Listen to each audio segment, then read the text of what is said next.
Good evening. This is the regular meeting of the Human Services Committee. We have a quorum, so could I get a motion for the approval of the minutes of the December 2nd, 2013 meeting? Move approval. Second. It's been moved in second. Are there any additional corrections? If none, all in favor? Aye. Aye. Any opposed? Okay. The first thing on our agenda tonight is the Township of Evanston, and we have Township Assessor Bonnie Wilson and her report. Thank you, Chairman Holmes. I'd like to give an update on the Evanston Township Assessor's Office, Bonnie Wilson. I realize that I did not announce we did not have a January meeting, so I just want to remind all seniors that we are still accepting applications for the senior freeze and the senior exemptions. The deadline was scheduled to be February the 5th. However, the Cook County Assessor's Office will be extending the deadline. I do not have the exact date, but they promised me that they're going to extend that deadline. And on Tuesday, February the 11th, the Cook County Assessor's Office, Cook County Commissioner Larry Sufferton's office, and my office will be at the Levy Center helping seniors with their exemptions during the lunch hour from 11 to 1 o'clock. So in case you can't come to the assessor's office, you can come to the Levy Center. As so far, I have seen 180 taxpayers with senior exemptions, and today it was like 24 taxpayers. So everyone's trying to get in before the deadline, but the deadline has been extended. And I would like to encourage seniors to make an appointment to come to the assessor's office for their senior applications. I want to remind them that every senior over 65 can apply for a senior exemption. They have to do it every year, but only seniors over 65 whose household income is less than $55,000 can apply for a senior freeze. And do not forget, the Evanston Township office is now at the Civic Center on the first floor next to the city clerk's office. Our new phone number is 847-448-8136. That's 847-448-8136, and I'm going to ask everyone to make an appointment to come in. I also want to talk about the first installment tax bill, which is due March the 4th. They arrived in everybody's mailboxes at the end of January. Property taxes are paid in 2 installments. The first installment is 55% of the total tax bill for the previous year and will be due on March the 4th. Taxpayers should note that the first installment tax bills will not reflect homeowners, seniors, or other exemptions, nor will they reflect successful assessment appeals that were filed for tax year 2013. The first installment is just an estimate based on what was paid last year. When the second installment bill is mailed in the summer, it will reflect all exemptions for which the property is eligible, as well as any savings due to successful 2013 tax appeals. And if money for property taxes is paid into an escrow account with the taxpayer's mortgage company, the financial institution shall receive the tax bill electronically, even if the taxpayer also receives a copy of the bill. As I would advise taxpayers with property tax escrows held by their mortgage companies not to pay property taxes on their own, even though they get the bill in the mail. If they do, an overpayment of property taxes may result.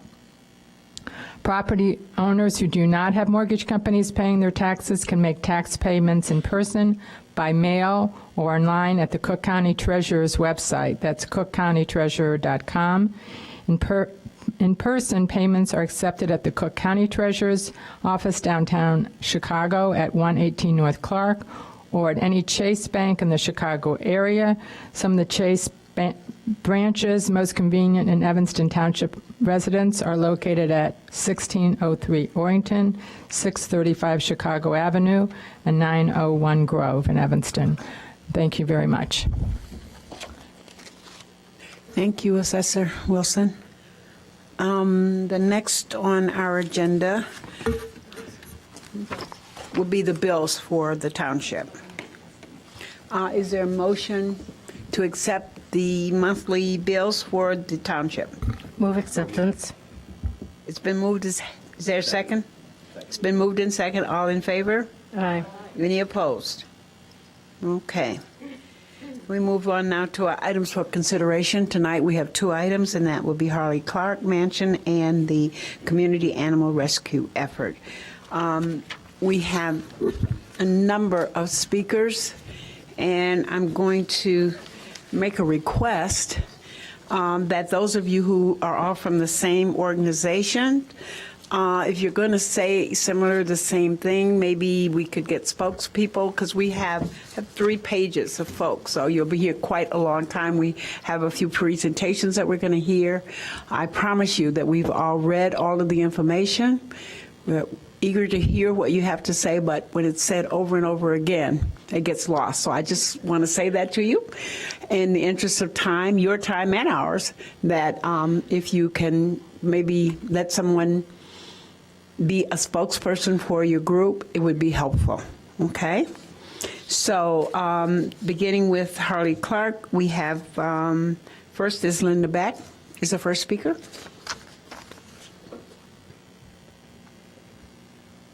Madam Chair, I hope it is all right if Nora Diedrich goes before Linda Beck. Okay, I'm just taking away their sign. Yes, I know. Okay, that's fine. I didn't get here quick enough. Okay.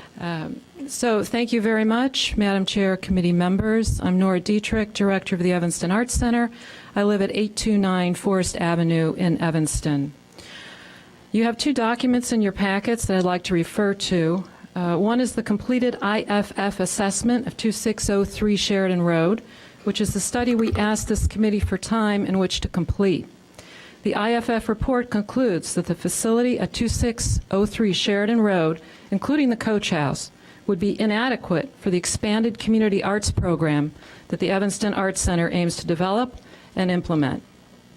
A look at some of the exciting arts program and unique arts programming that is not offered anywhere in this region can be found in the second document that's in your packets, and that's our plan for the Evanston Arts Center's creative regeneration.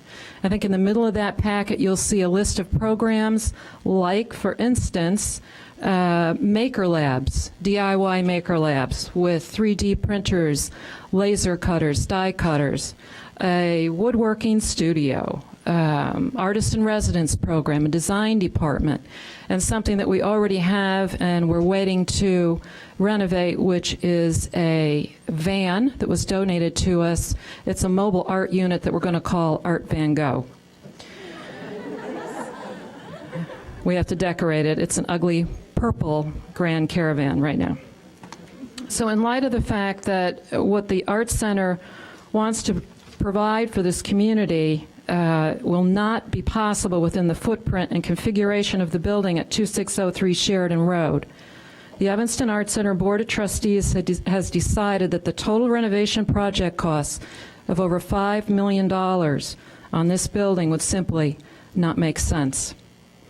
A third document that we'd hoped to have finished in time for this packet to go out, but unfortunately, and my apologies, we're not able to meet that timeline, was emailed to Alderman Holmes and Wally Bobkowitz this afternoon, and there should be a hard copy up at the desk. I think we all have it. Okay, thank you.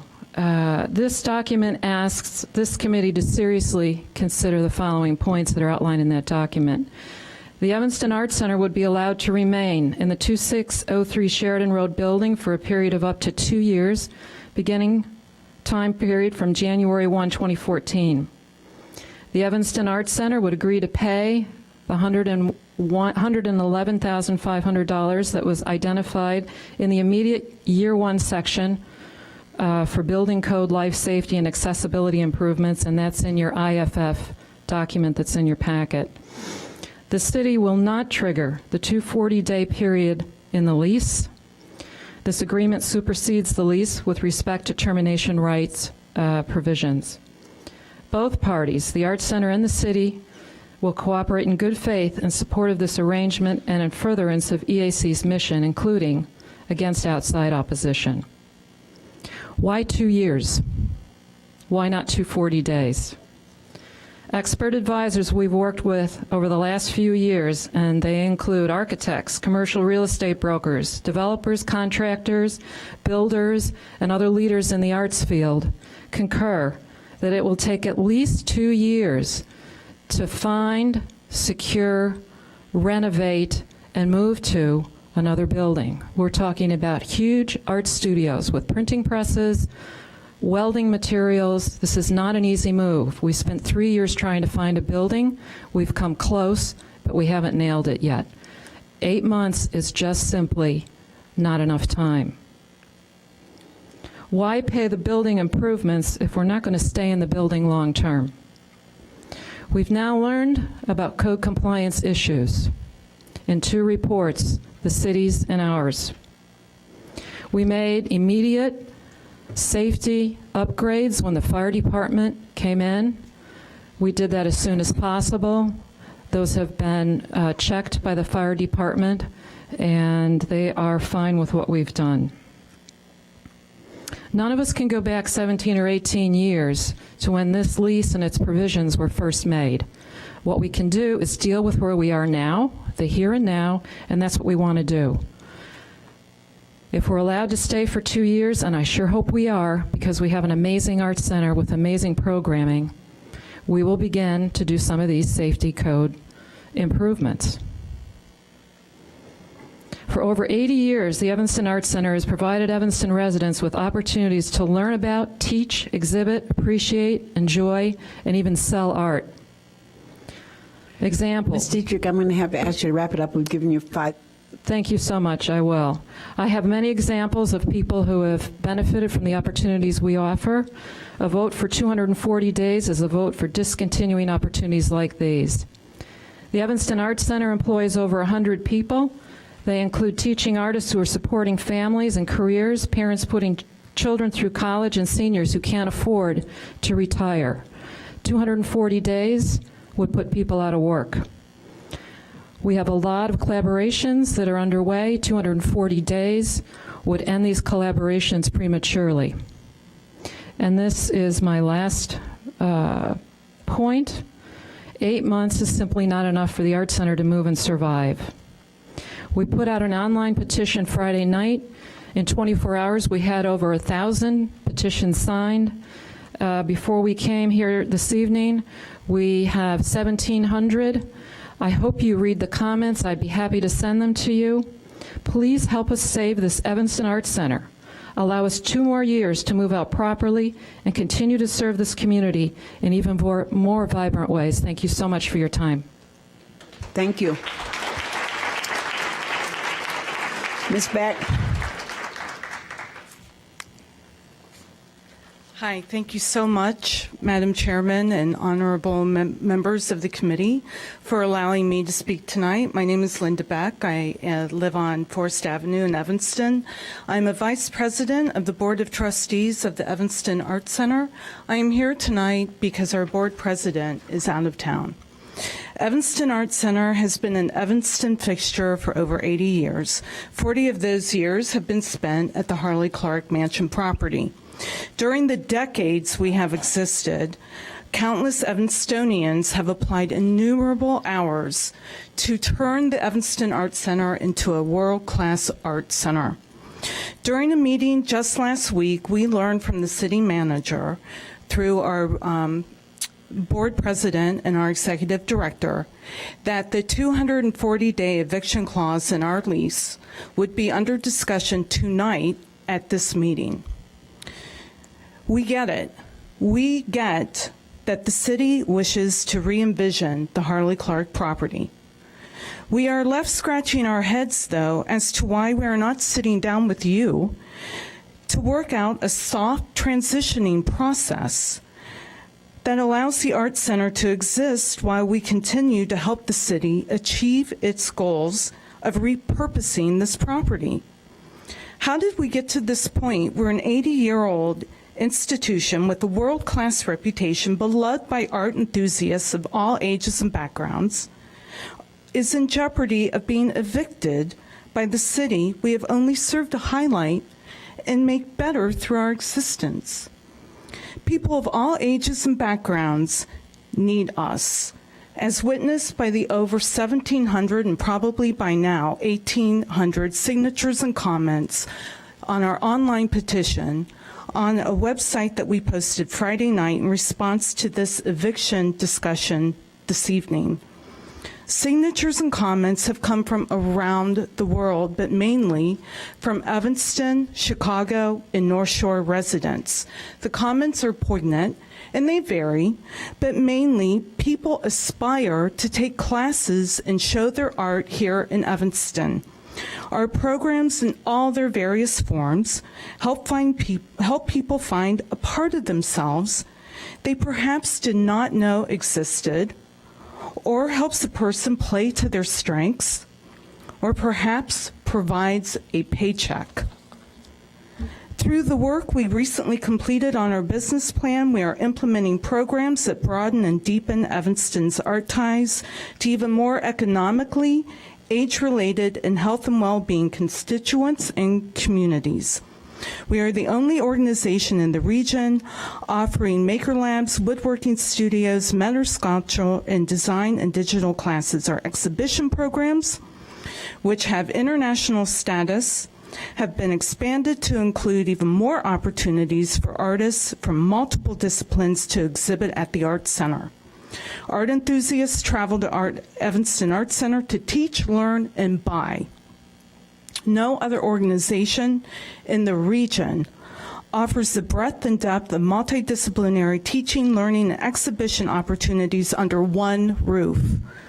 We know that Evanston Art Center is an integral place in people's lives, and we know Evanston Art Center is an integral piece of Evanston's fabric. Nora pointed out that our work with experts ranging from brokers, developers, and consultants yielded a time frame consistent and necessary for an organization of our size and nature if we are to continue to exist. Please do not be the Evanstonians who vote to entertain an eviction discussion. Please do not be the Evanstonians who open the door for the discussion that allows for even further decline in our operations or ultimately the demise of the Evanston Art Center. Please be the committee that says enough is enough. Let us work with the Art Center to create a reasonable transition plan that allows all parties to operate and exist in the city we all love. Be a leader that makes true the city's website words that read, "In Evanston, the arts are celebrated often." Thank you. Thank you. Mr. Bauer, Harold? Harold Bauer?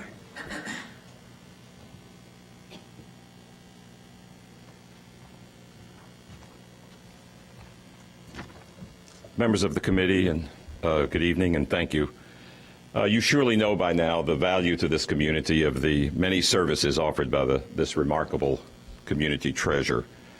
I want to go instead directly to the question that's before us, and that is essentially, how did we get to this place in the first place?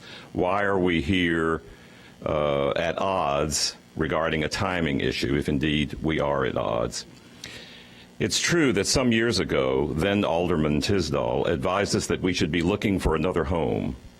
Perhaps the process moved too slowly at first, but for several years now, we have, with diligence and costs, sought other possible venues.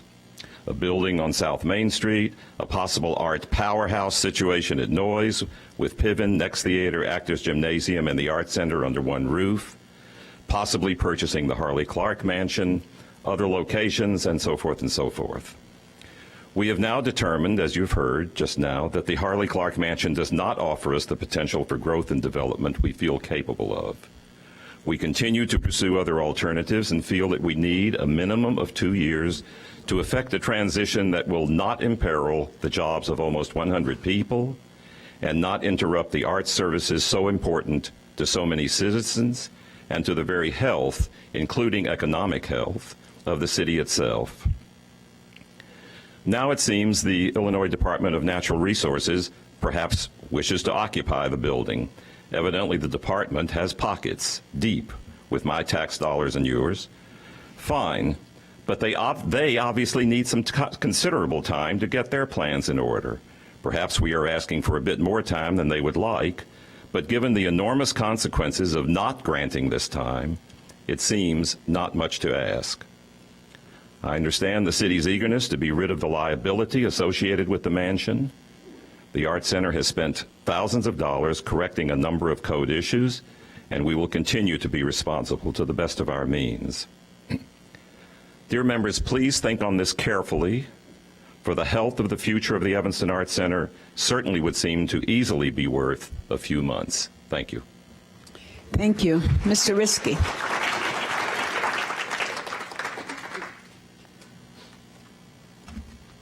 Okay, I'm going to speak on the Art Center, this Art Center, but really what I'm going to speak on is the whole issue of this. As we all know, the city tried to sell this property for commercial use, and that and upset many residents in this town, hundreds and hundreds of people.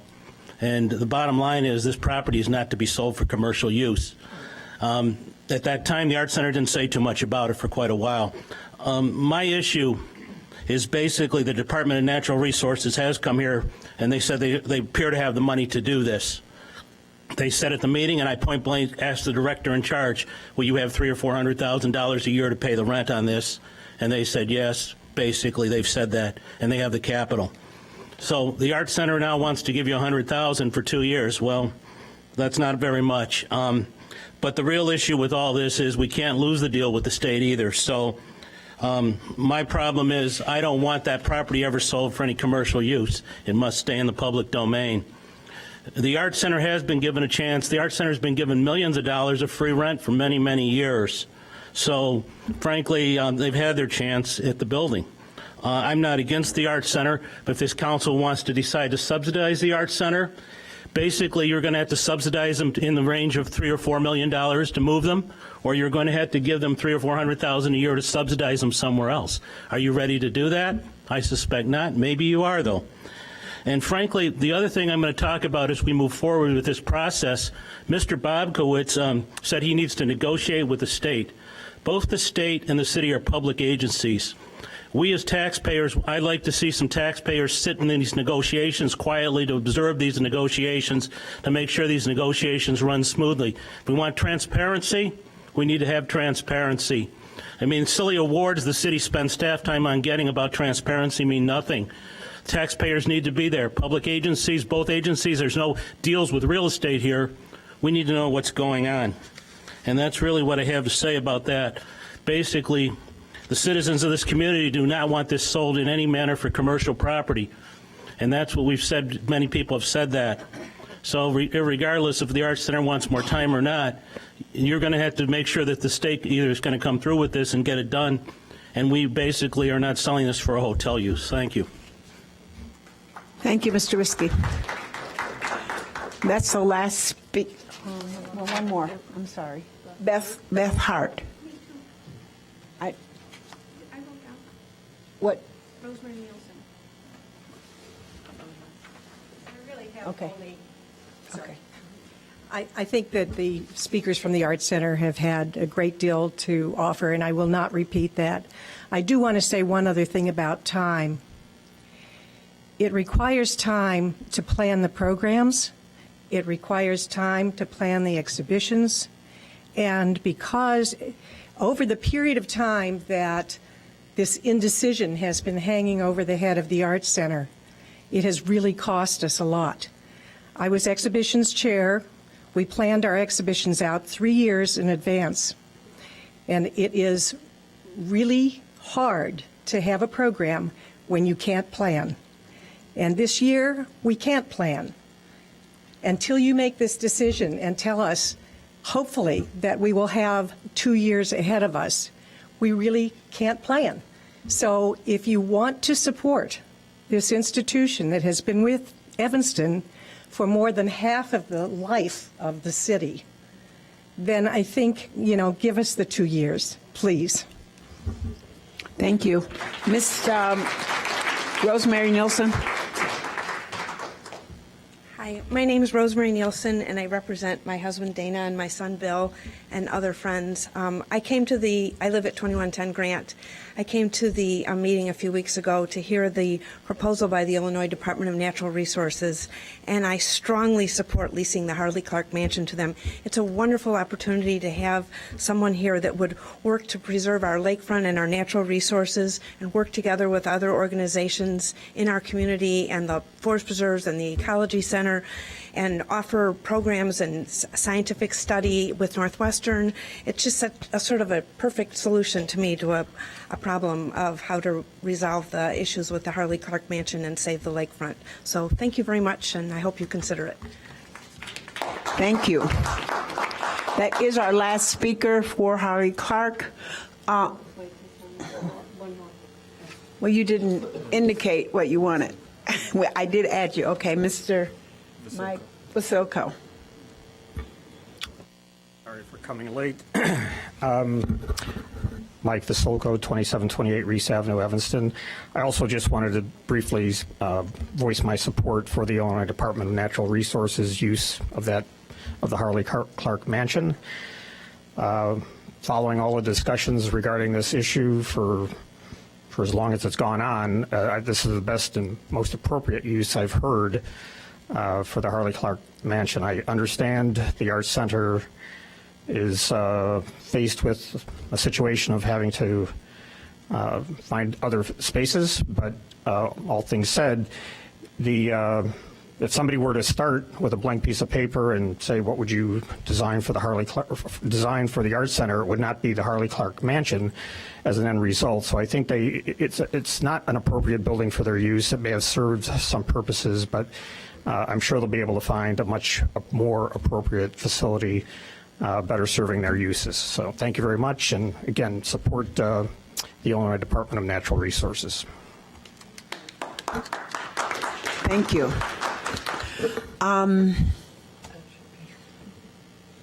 You want to speak on Harley Clark? Harley Clark Mansion?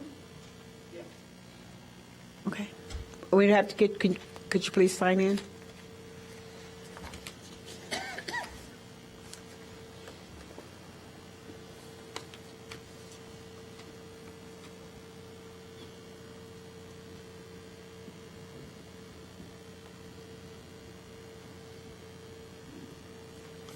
Thank you.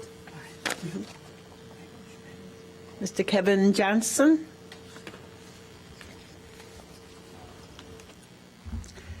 Hello, everyone. My name is Kevin Johnson. First of all, I want to say, Harley Clark is a great program. It's one of the thriving programs that Evanston needs to have. First of all, I want to say that Evanston is a place of loving community place. If the people is the people town, okay? This Evanston is a people town. We need to keep people together. We don't need to take programs away, period. Okay, the idea of taking programs away from city of Evanston, only because, trying to save money, I just wanted you all of us to understand that, when you guys running for office, the taxpayers going to think about you, and they're looking back at you.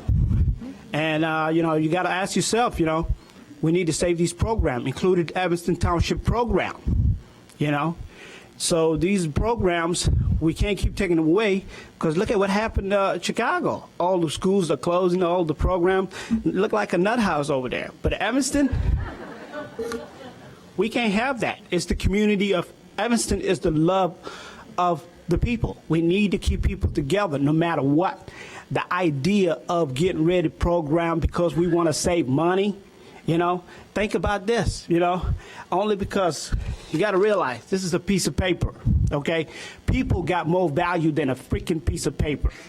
It just doesn't make sense. We don't need to, we don't need to evaluate people over money, okay? All right?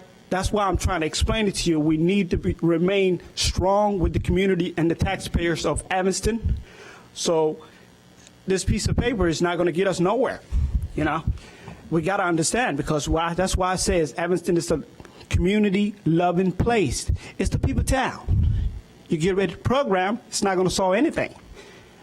All right? So all I'm asking you, aldermen, Evanston Township program, that's included also, and getting rid of staff, because we want to save $250,000. We don't need to do that. We need to create more jobs, not over money. Money, this is a piece of paper, like I told you, we don't need it, and it's not worth it. People got more value. We need to think about it, and they're going to look back at you when you're running for office again. Thank you so much. Thank you. Now, I honestly think that is the last speaker. Okay. Committee, we have received the memo from our city manager dated January 30th. City manager, do you want to add anything to that memo before we get into a discussion?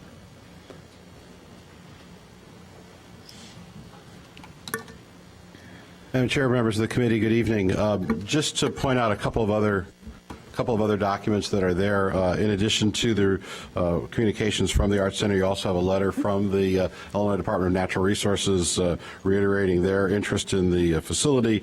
You also have a copy of the lease document. Again, I think for the committee's recollection, the discussion of the Harley Clark Mansion started in this committee back in the spring of 2011, and it was in July of 2011 when the City Council decided to move forward with a change of use of the building. So this has been a project probably coming on 3 years, certainly 2.5 years since the council's direction to find other uses for the facility. So I think the information before you is pretty straightforward, and certainly here to answer any questions. Okay. Alderman Fisk. Thank you, Madam Chair. Wally, in the letter from the Illinois Department of Natural Resources, they referred to a hope that they could occupy the building, have done all of the renovations that they wish to do, and occupy the building by this fall. Is that correct? Does that is what the document says. Again, I think we've not done any specific work with them. Certainly, we've done some additional work. Now the Arts Center's done some additional work. So I think the known issues are there. With direction, I think we can get an agreement shortly with them. And if they say fall, then perhaps that's something that's doable. But my guess is that it's probably more end of the year than it might be fall. I think the letter indicates that there's an earnestness on their part that they would like to move forward with this project. And have there been any discussions between you and the Arts Center about perhaps a temporary location, an interim site that might work for them? I don't want to speak for them. Ms. Dietrich is here. My understanding from our previous discussions is that the thought of an interim site was not one that made sense for their operations, that they wanted to go from one site, permanent site, to another permanent site. But Ms. Dietrich is somewhere here in the crowd. Is that I'm sorry? Again, we've not had those discussions. Again, if I characterize our conversations correctly, Ms. Dietrich? Yes. So if there is interest in an interim site, certainly with our economic development staff, we could talk about that. But their indication up till now has been they were not interested in an interim site. Okay. Okay. Alderman Grover. Thank you, Madam Chair. Mr. Bobkowitz, you said that the IDNR, there was some earnestness in their communications about the site. Did you get a sense of urgency? Is this something that perhaps gives us a little more wiggle room if we were to pursue discussions with the IDNR about use of the building for their purposes? My sense from the discussion that they had at their community meeting, and the question was asked, would there be an opportunity for any kind of coexistence between the Arts Center and their uses? And they indicated in as nice a way as they could that they didn't see that there would be. I think there is always options. My hope would be that if we're going to go down the road with the Department of Natural Resources, that we would do that in a way that would meet their needs. We've been dealing with this issue of Harley Clark for a number of years, and I guess there's a hesitance on my part to recommend to the City Council to find some sort of halfway goal. This is a long-term issue for the City of Evanston, and I think if we can find a way to have the Art Center transition out in a way that is respectful to them, as well as have an opportunity, if the deal is agreeable between the city and the state, on Harley Clark to move forward with that. So I have some hesitancy on any kind of intermediate solution or shared use that likely wouldn't work, because I'm fearful that over the long run we would just be back here again having these kind of conversations, and I would hope that that would not be the case. And this is not the first. Here's kind of my thinking on this. We have a lease term that provides for 240 days, which is 8 months.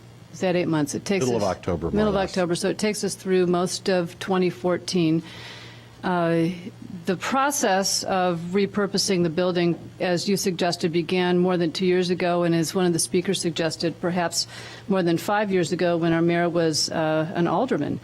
So one could say that the Art Center's transition actually probably began more than 2 years ago, and I'm fairly certain, and correct me if I'm wrong, that the Art Center's strategic planning process and its board's deliberations have included facility and an alternative and better location for their programming and operations for the better part of the 2 years since we began the more formal process with the RFP.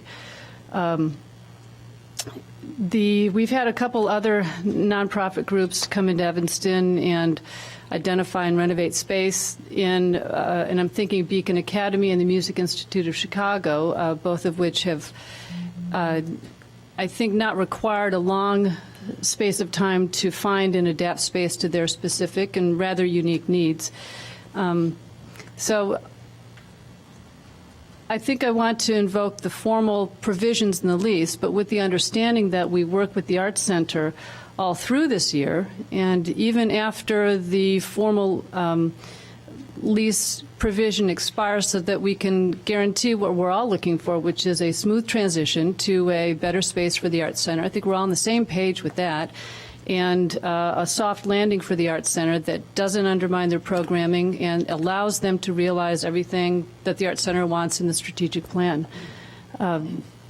That's what I'm thinking on this, is that we have to get this ball formally and officially running, but in a way that is really works with the Arts Center at every step as we move towards this next phase of the use of the building. We have a prospective tenant that seems to check most of our boxes, and I think that we need to continue our discussions with the IDNR about its use of the building, because it seems like, in so many respects, a good fit. And I am really hesitant to lose this prospective tenant because we want to extend the process with the Arts Center that's already been underway for a long time. So help me with this, because I think that's what my motion will be, is to Well, we got a couple of more speakers, so let me get through the speakers, Yeah. and then we can get back. Alderman Tindem, and then Alderman, is that you? Alderman Fist again. Thank you, Madam Chair. A couple speakers tonight asked how we got here, and I think a lot of people that have been involved with at least in the last 4 or 5 years with Harley Clark, know that it's been an unusual journey that no one probably could have predicted. I think that as far as this committee and the city, we've put out a lot of mixed messages to the Arts Center, and I don't know that we can actually say, well, you should have started at this time or that time. There were interim things that seemed to be going smoothly, and they just didn't. But I think that I don't know that much about the IDNR proposal. I don't know that any of us really do. It sounds interesting, but like I said in a previous meeting, it's kind of sexy, it's kind of new, and we don't know much about it. It's kind of a mystery. I wouldn't risk the losing the art center for a prospect that we don't know all that much about. I do think that that 8 months is far too little. I think 2 years is probably too much. I think somewhere in between that we should come to a decision, and I think that there's a lot of flexibility here too. I don't think people realize sort of underestimate the size and the complexity of the Arts Center. It's a beast. It does not move quickly. It requires a lot of, art class, painting, drawing, yes, but they're a lot more than that. They're everything much more than that. But it's going to take some time if we want to keep them here, if we want to maintain their services and not have them lose their backers and their students. So I think there's room. I think it's a big, Harley Clark is a big, building with an outhouse and a few other things. I think there can be a transition that can serve both the Arts Center and a prospective, a new tenant. But again, I think that we really need to think about the future of the Art Institute quite seriously. Thank you, Madam Chair. I just had I had a question. If we're not certain that we have the IDNR wrapped up, what is the possibility that if that is wrapped up and we come to a formal agreement with them, that the clause is then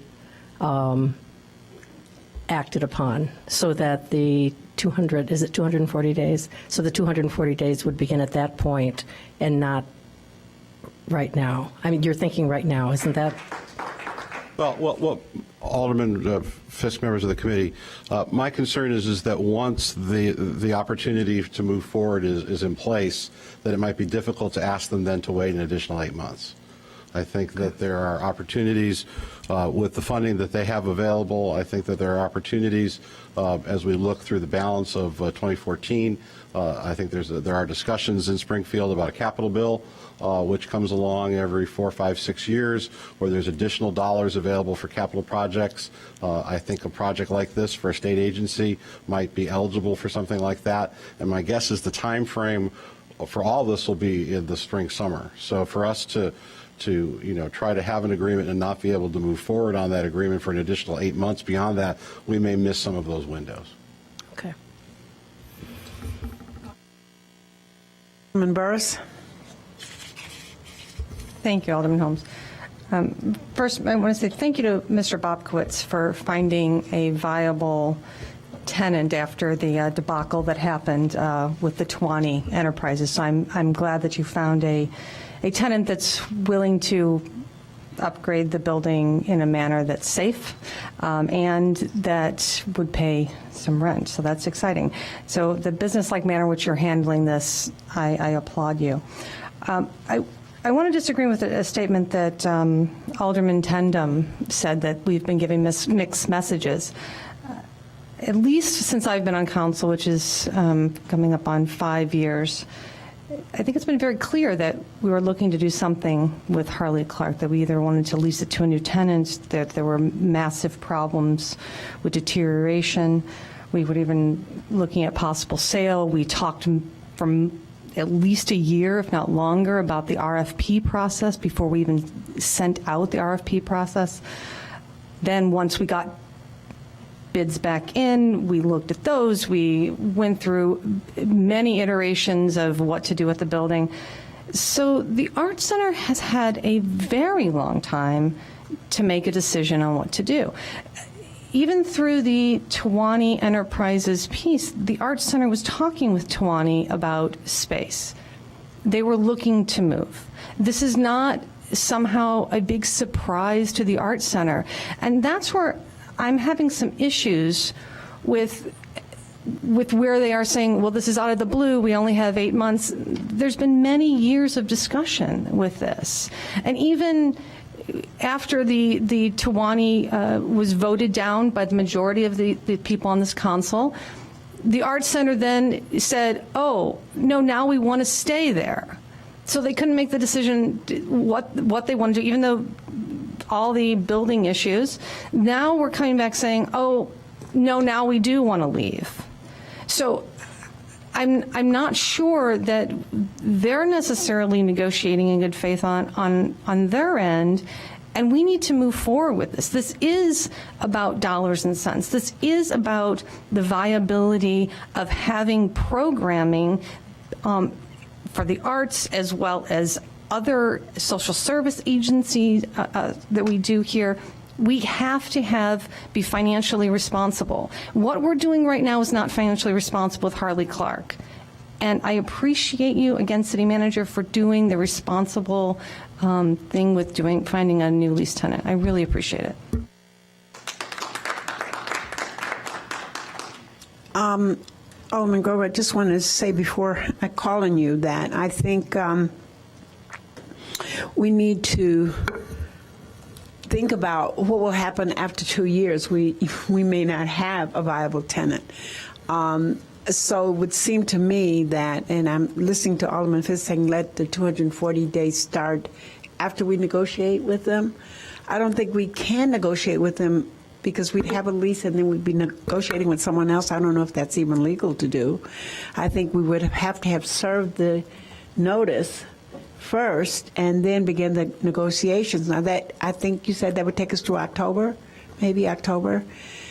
You know, If we did it now, but I think that we can easily say that could be well, the stretched to the end 240 of the days year. would take us till October. Right, We so started it now. easily to the end of the year, so we're talking, to the end of the year at least. And if the new tenant is willing, we may be able to get them to agree to a few extra months. And I think that we could ask the city manager to try to negotiate that.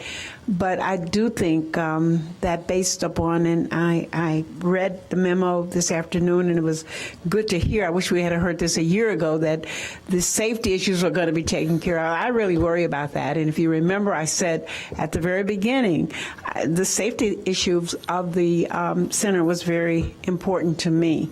So I think we need to, we need to move ahead and try to do the best we can in terms of trying to get some additional time for them if it's possible. And in the meantime, maybe suggest other spaces. I think it was Mr. Bauer who said they had one, but it wasn't quite nailed down. We have no idea what you're looking at, but there are spaces and places in Evanston that maybe you would want to look at, that maybe we could suggest, and that could certainly share it with you via the city manager. Alderman Grover. Thank you, Madam Chair. I think I'm on along the same lines as you're suggesting, is I don't want to jeopardize the prospective tenancy of the IDNR. This seems like the best option long-term for Harley Clark, and renovations to the building ought to be done with a mind to who occupies the building next, and how do we renovate the space for the next tenant for the next long-term. I think we can proceed, though, in parallel. We can very much transition the Arts Center to a new home. By my reckoning, its fifth home, and I hope will be in Evanston, looking through all the locations the Arts Center has had in Evanston, and at the same time pursue this partnership with the IDNR. I think you can proceed simultaneously on both tracks and work with the IDNR. They're reasonable people. And we're all reasonable people, and I really expect that we'll be able to find a way without a whole lot of difficulty and consternation to make this happen in a way that serves both the Arts Center long-term, so that we have an Arts Center in Evanston 2 years from now that is thriving and realizing what it wants to do with its programming, and an IDNR that has renovated our building and has also really valuable programming restored to the building. Okay. Alderman Fisk. Now, this is my last comment. Alderman Grover, I absolutely agree with you. I think, especially since the Arts Center has decided that that Harley Clark does not work for them, we do need to move ahead with what looks like a very viable tenant. I would just hope that we would do whatever we can to make a soft landing for the Arts Center and work to perhaps find a temporary space for them if it comes to that, but to give them all the support that we can during the transition time, because they certainly deserve it, and hopefully that next home will be in Evanston. Alderman Tindem. Thank you. I think there's a lot of potential here for both, if it is the IDNR that is selected and comes back with a proposal that we like. I think there's a lot of flexibility, obviously. I think the comfort level that the Art Center had reached with Tawane was that they were going to work together and smooth this and make it a transition. 8 months, I suppose, back then would have been the same 8 months it is now. It wouldn't have been any easier, but I know that they felt they had support, understanding, and that would be a smooth transition. So this is a big unknown to the center. It's reasonable that they would be concerned about their transition. And, I just think that as soon as we know there is a serious proposal coming our way from the IDNR, we put them in touch with the Art Center and say, this is a concern of ours as well. The lakefront's a concern, the mansion's a concern, the beach is a concern, and the Art Center's a concern. And we would like all of these things to work out in a harmonious way.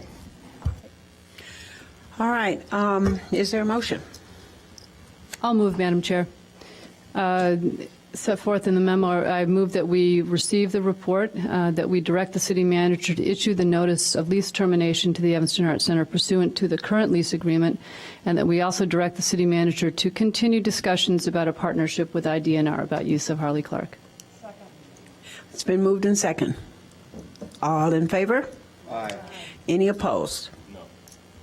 Okay, that will be 5 yeses and 1 no. Okay, thank you, City Manager. Okay, moving on to CARE. We have 2 presentations. I'm going to begin with those before I take the rest of the speakers. Again, I'm going to remind you, if you can consolidate with someone, cooperate with someone so that we can limit the number of speakers. We're counting how many lines are in here? Do we know? We have at least 30 people signed up who want to speak individually. And Madam Chair, if I may just make some introductory comments before you receive speakers. In my staff report to the committee, I indicated that I'm asking for direction this evening on an amendment to an agreement between the city and CARE. As the staff report details, there was a document that was agreed to several years back that included not only providing services at the animal shelter, but also an expansion of the animal shelter. And as you all know, the work on the expansion did not move forward, largely because of economic concerns that the city of Evanston had. So while that piece has not moved forward, the continuing arrangement between the city and CARE for the operation of the animal shelter has. So while there's been lots of community discussion about the animal shelter over the last several weeks, I hope that the committee at the end of hearing from members of the public will come back to my request, and that is for direction on an amendment to that existing agreement for a 12-month period to allow us to move forward and kind of refresh the relationship. I think that the existing facility, by anyone's measure, is not what it should be. It wasn't what it should be 10 years ago when the city began discussions on an expansion. So again, lots of issues have been raised in the community, which are all important, valid issues, but my concern as your city manager is what's next, and so I would ask you to think about that and come back to the staff report at the end of the discussions this evening and provide direction. Thank you. Thank you, City Manager. And I'm going to just wait for a couple of minutes. If other people want to leave or people want to find a seat, we'll take a couple of minutes for you to do that.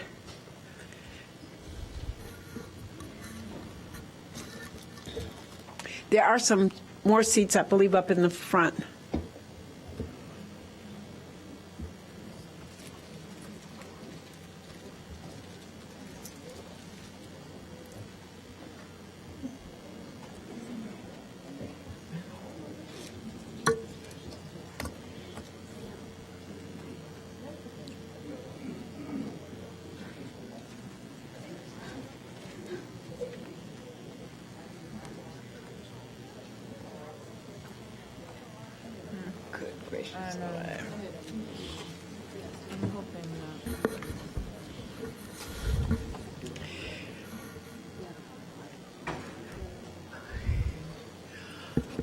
Are there any more seats over there? I don't think so. It looks like that.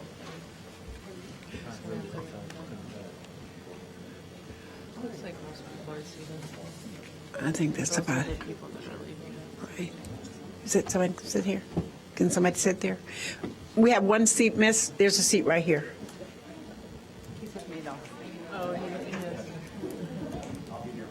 Oh, okay.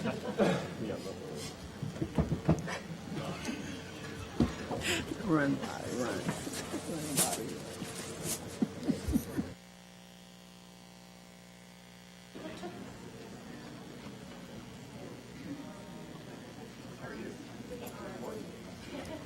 Okay. I was just trying to let everybody get seated because we want the aisle to be clear, just for safety's sake. They have a seat for you over there. Is that seat vacant next to you, miss? There's one over there, ma'am, if you want to walk around that side. Thank you. All right, now we have a couple of presentations, just so we can have the little guidelines here. We're going to have two presentations. First from Gail Lovinger, and then Elisa Kaplan.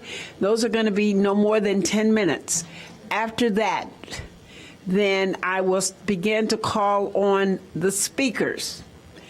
And because I have no idea who's going to speak, who's not going to speak, if you're not going to speak, you can just tell me and we'll cross your name off as I call the names.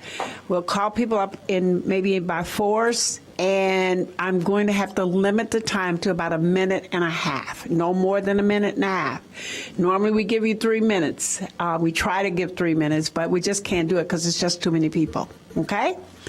So everybody understand? So I'm not being rude when I say cut it off, okay?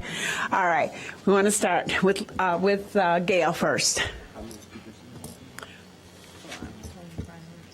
Well, we'll tell you in 1 second. Thank you, Alderman Holmes. Thank you to this whole committee for allowing us time to speak to you. My name is Gail Lovinger-Goblat. I live on Simpson in Evanston. I'm a 20-year-plus volunteer at CARE. I'm a CARE board member, and I'm a dog adoption counselor at CARE. Recent articles and associated online chatter have made it really clear that there's significant misunderstanding about CARE, its role in the community, and its relationship both with the City of Evanston and the city animal shelter. I want to spend a few moments today talking with you about what CARE is and does. We are available to this committee at any time to answer any questions. We have a lot of information we have posted on our website, which is also available to you. Community animal rescue effort is not the Evanston Animal Shelter and is not animal control. What we are is an all-volunteer, not-for-profit humane organization. We care for the hundreds of stray, lost, and abandoned cats and dogs that come into the shelter every year, and a few miscellaneous guinea pigs, birds, mice, snakes, whatever comes in, we take care of it. We've been serving the Evanston community for 25 years. We believe that every adoptable animal deserves a safe and loving forever home. Our adoption program takes into account the needs and expectations of our community and our adopters, as much as our animals. We train, we socialize, and provide mental stimulation for our animals while they are at the shelter. It makes them more adoptable, and it also relieves the stress of the shelter. We have no time limit for how long an animal can stay at the shelter. We are more than an adoption group. We are a community service organization. We provide behavioral assistance to anybody who calls with problems with their dogs and cats, regardless of where they adopted or purchased those animals. We stock the pet food sections of 2 food pantries, and anyone in need of food for their pets can come to the shelter, and we provide it to them. We worked with the police department to waive the $35 give-up fee for people who had financial hardship and had to give up their dog, or cat. This was particularly pressing at the height of the recession, when people couldn't afford to keep their dogs or their cats, and then asking them to give $35 to give them up seemed a little bit much, and CARE was actually paying these fees itself until we worked out an agreement with the city. We provide humane education to preteens. We have a preteen group who comes into the shelter. We work with schools, Girl Scout troops, and other groups. We cover the shelter on evenings, weekends, and holidays, regardless of weather, which in the past month and a half has become a pretty serious consideration. But no matter how extremely cold it is, you will go by the shelter and find volunteers taking care of those dogs in the evenings and on the holidays. We care for all the animals on a daily basis. We routinely help adopters who take dogs and cats with health issues cover the ongoing costs of their care. In terms of how we relate to the city, we aren't operating in a bubble. We operate under the police department standard operating procedures. If you look at them, and I believe they were in your packet, first of all, they require us to do behavior evaluation. Second, they make it clear that only the chief animal warden has the authority to have an animal euthanized. They also require that dogs that are likely to present a danger in the community or in a home should be euthanized. And it should be noted that we are not allowed to take in any dogs with biting history into the shelter as give-ups. Ultimately, the responsibility lies with animal control to determine what to do with the animals that CARE does not believe are appropriate to adopt in our community. We use behavior evaluations, and as the TripTop report, which I believe you got, pointed out, we use industry standard evaluation processes, and our evaluators have the necessary expertise. But it doesn't really start with the evaluation. It starts from the moment the dog comes in. We observe what they're doing and how their behavior is. We give them extra time to acclimate to the shelter if we think they need it. We work with dogs that have specific behaviors that we can help modify through training, and then we retest them. Let's face it, we spend a lot of time and a lot of effort. We love animals, we love dogs. We want them all to pass. But at the same time, we feel responsible to our adopters and the community to ensure that we are adopting out dogs that, to the best of our ability, we believe are going to be safe and loving companions. If any of you or any members of the City Council are interested in watching a behavior evaluation, we would welcome your participation and observation. I did say I was an adoption counselor, which means I talk to a lot of people who come in to get dogs. They come to us expecting to find solid dogs that with a little bit of work will become really great dogs. They are not looking for dogs that are going to have to be managed carefully to avoid harm to people or other animals. Our surveys and our applications tell us that the number one reason people would return or give up an animal is aggression towards people or other animals. And based on past City Council discussions, we know that the concern about safe dogs in Evanston has been an issue for the City Council as well. It's worth noting that PAWS, which is usually held up as the gold standard now for animal shelters in the Chicago area, euthanized 41 dogs for behavior reasons in 2012. The interesting thing is that PAWS handpicks the dogs that they have at their shelter. They pick out only those dogs that seem most adoptable. And even doing that, they still had to euthanize 41 dogs. We don't have that luxury. About the vast majority of our dogs are strays. The others are give-ups that just come through our door. We don't pick and choose. It's whatever comes to us. Of the 29 dogs euthanized in 2012, 14 were euthanized for medical reasons, biting histories, or reasons other than the the evaluation and unrelated to those results. CARE is committed to improvement. We read the reports from ASPCA. We read the Triptow report. We looked at ourselves and said, what can we do better? And we said, we can do better on canine foster program. And we had a volunteer step up. To take over the canine foster program, and we've had a lot of success. I will say that one of the issues we're having is that our foster families don't last too long because they tend to adopt their foster pet. We have shortened the time it takes to put dogs up for adoption. We are working with more vets. This means that we are doing a lot more travel outside the Evanston area in order to get animals ready for adoption faster. We are getting them up on almost 100 sites for adoptable animals and the CARE website faster than ever.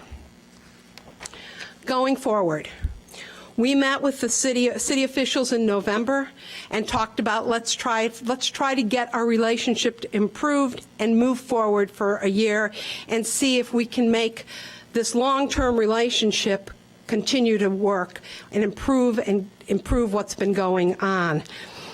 We recommended that animal control follow best practices in decisions on what to do with dogs that CARE doesn't believe should be adopted in the community. We have recommended that they evaluate and qualify rescues. The Humane Society of the U.S. has sent CARE a number of samples of forms that other shelters use to vet rescues, making sure they have the capacity and the resources to provide all the care these animals need. Can you begin to wrap it up because you're 10 minutes? Absolutely. We also believe that the prospective rescues should get the results of CARE's behavior evaluation so they know what they are getting into. Volunteers donate their time, energy, and put their hearts in what they do. They've been devastated and demoralized by the misstatements and the efforts to destroy a reputation and a good name that has been built up over the course of more than a quarter of a century. CARE is committed to continuing as a humane organization devoted to providing every adoptable animal a safe and loving forever home. We don't know if this is going to be possible to do in Evanston or if Evanston even wants an adoption group like CARE. But we do know that a future partnership to be successful must respect CARE's role and expertise, must have protocols for ongoing communication, and a process for resolution of disagreements. Thank you. Thank you. Miss Kaplan.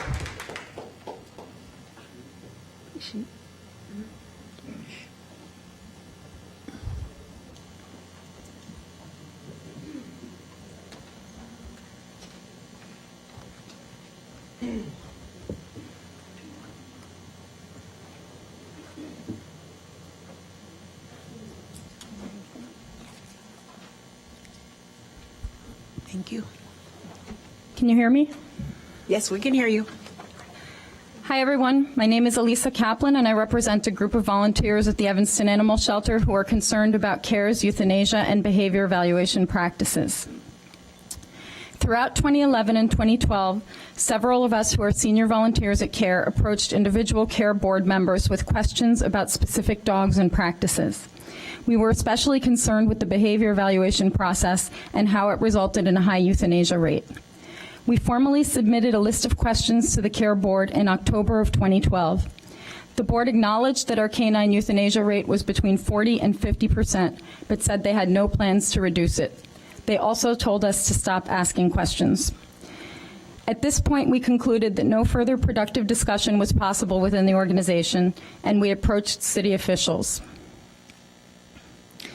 The main issues we'd like to discuss today are, first, CARE's high euthanasia rate; second, the behavior evaluations CARE uses to decide which dogs to euthanize; third, the recommendations given by the two city-commissioned reports, one by the ASPCA and one by CARE's chosen expert, Janice Triptow; fourth, CARE's one-year proposal for working with the city and what it means for Evanston's dogs; and fifth, the rescue dogs who CARE recommended for euthanasia but were transferred to outside rescue groups and are now doing well in foster or adoptive homes.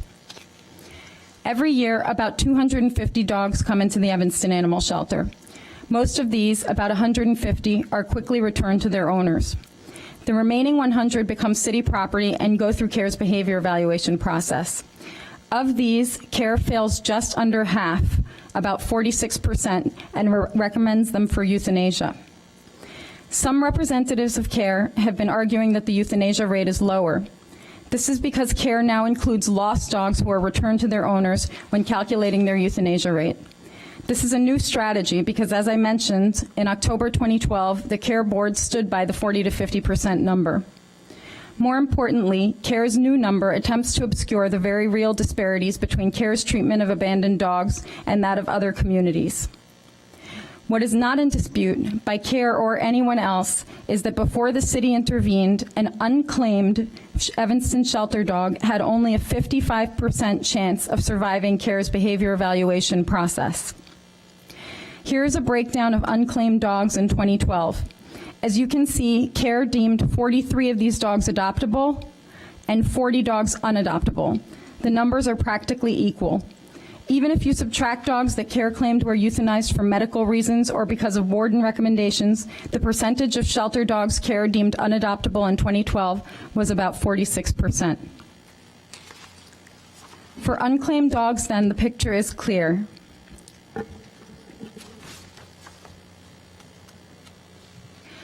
Other shelters are doing better, even with many more dogs.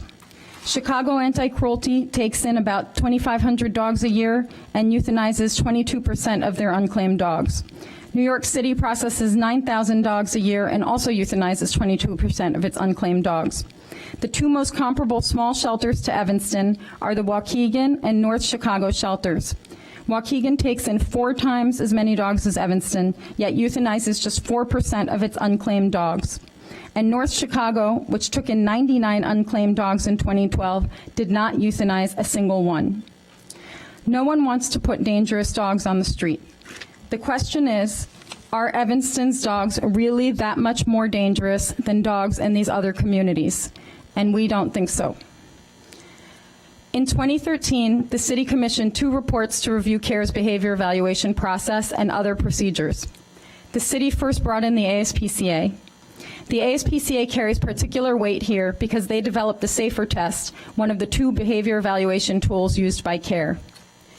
The ASPCA's recommendation was that CARE discontinue behavior evaluations immediately until they could be brought up to ASPCA standards.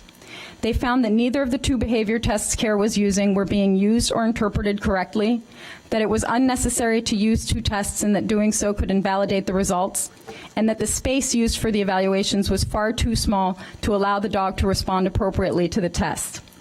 Finally, they said that neither test was intended to be used to determine if a dog should be euthanized. Instead, the tests are intended to gather more information about the animal and, combined with additional information and sources, determine the best course of action for that animal. After the ASPCA report, CARE asked to choose its own expert to do another review, and Janice Triptow was selected. Ms. Triptow's report contained many findings similar to the ASPCA's. Her recommendation was that CARE review its behavior evaluation process and consider relaxing its criteria for adoptability. She noted that CARE evaluations produce a high failure rate and that the process could be too rigorous, particularly in light of new data showing that failed tests are not thoroughly predictive for behaviors outside the shelter. Like the ASPCA, she also noted that using these tests as a basis for euthanizing is becoming less common among shelters. Both reports raised several other issues. These included CARE's failure to vaccinate incoming dogs, poor communication with the Evanston Police Department and shelter staff, the lack of enrichment such as treats and toys for failed dogs, the lack of cooperation with outside rescue groups, the long kennel stays of many animals, restrictive adoption practices, the lack of a foster program, although CARE did just put 1 dog in foster last week, and more. CARE recently submitted a proposal for a 1-year agreement with the city. Unfortunately, the proposal did not address any of the major issues raised in the ASPCA or Triptow reports, such as the validity of the behavior evaluations or problems with vaccination protocols. Instead, the proposal argues that CARE should now control the process of transferring failed dogs to outside rescue groups. This would require that CARE work effectively with outside rescue groups. A little background here on rescue groups. Rescues have changed the sheltering world in recent years and are cutting euthanasia rates around the country. Most rescues are small organizations that don't have a lot of money, but they are very successful at finding homes for dogs they pull from shelters. By broadening the pool of potential foster and adoptive homes, they can get animals out of cages and into homes more quickly. This is especially important in a smaller community like Evanston with a small adoption pool and a limited market for certain breeds or types of dogs. Successful cooperation with rescues requires shelters to build mutually respectful relationships with these groups. It also requires the shelter leadership to be a strong advocate for its dogs. So the question is, can CARE work effectively with outside rescue groups to save Evanston dogs? Our concern is that CARE has not built bridges with rescue groups in the past. CARE has transferred only one dog to rescue, a pass dog, in the past 3 years. In addition, CARE has openly criticized the rescues that have saved Evanston dogs and indicated that given the choice, they would not have worked with them. When asked about how they work with rescues, CARE recently told aldermen that they don't actually reach out to rescues, they wait for them to contact CARE. This is problematic if the rescue doesn't know that a dog needs rescuing. And in fact, most rescues we have recently worked with had never heard of CARE and did not know that they could pull dogs from the Evanston Animal Shelter. Why is this history a problem? Most shelters roll out the red carpet for rescues because they are so helpful in placing animals. These groups will not work with the Evanston shelter if CARE makes it difficult. In addition, CARE's proposal would make it hard for the shelter to be an effective advocate for failed dogs. Is CARE going to advocate for these dogs, or is it going to make their rescue more difficult by saddling them with the stigma of a discredited and flawed test? These are some of the problems we see with CARE's proposal. Since 2012, several of us have helped Chief Warden Techler partner with rescues to place 18 failed dogs that CARE wanted to be euthanized. We have helped by paying for spay, neuter, vaccinations and other medical care, transport and training when CARE would not. We have formed relationships with rescue groups and seen firsthand their dedication and their ability to find good homes for Evanston dogs. As a result of these partnerships, the Evanston shelter only euthanized 4 dogs this year, down from 47 in 2010 and 41 in 2011. This is despite CARE's opposition to the warden's actions and CARE's statement that even after the ASPCA and TRIPDAO reports, it will not make any changes to its behavior evaluation process. These are all dogs who failed CARE's behavior evaluation and CARE requested be euthanized. There is more information about them in a packet that will be distributed later. 1 is in boarding, and 17 are thriving in foster or adoptive homes. Can you begin to wrap up? Your 10 minutes is almost up. We're just about done. Finally, I want to share a video of a dog CARE recently failed for food aggression. When CARE tested Ramsey, he was not neutered and he was caged next to a female in heat. He was also underweight and highly stressed in the kennel. By contrast, this video was taken after Ramsey had been in a home for 2 days. No special training was done with him.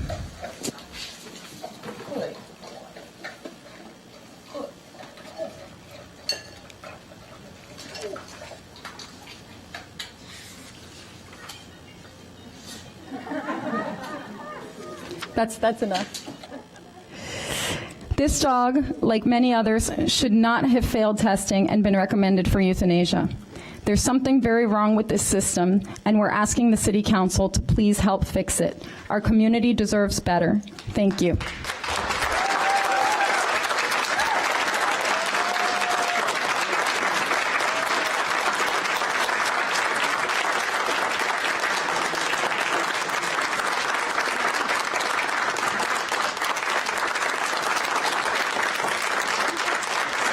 Thank you. We need to keep moving. Sorry. We have 2 guests from north of us, from the Waukegan Police Department, Commander Joe Floret and Sergeant Kelly. Are you here? Okay, here they come. They wanted to make just to make a couple of statements.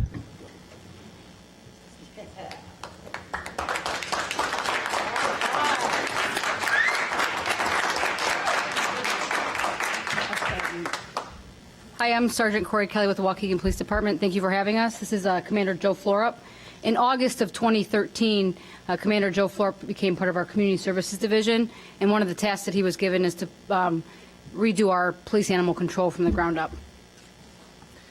Thank you. Excuse me. Thank you. Thank you for inviting us. We appreciate the time to come and speak. I've met with a few of the members on the council. They've come up. They visited our shelter or our animal control at Waukegan, and we appreciate you taking the time to come up and visit us and for inviting us down. The Waukegan Police Animal Control is a very new experience for us. We're moving away from a police animal shelter concept to a police animal control concept. We, like Evanston, are part of the services division, and we have to deal with the needs of our community. In our community right now, we currently have 3 full-time animal control officers, and they are responsible for housing these animals until we can find appropriate locations for them. They're responsible for chipping our animals. They're responsible for investigating our bites. Many different things that the police department services are provided. With that said, we do work with numerous rescue organizations. Any given time between 20 and 50 rescue organizations that we team up with to try to place our animals. The Waukegan Police Department does not physically place the animals to individuals, but we deal through numerous rescues. Our rescues are really our main resource in placing our animals that can be placed. We are striving towards being a no-kill shelter. Any animal that is healthy that we can place, we want to place them. It's a commitment from our council, and it's a commitment from our mayor's office. Thank you very much. Thank you for taking the time to come down. We appreciate it.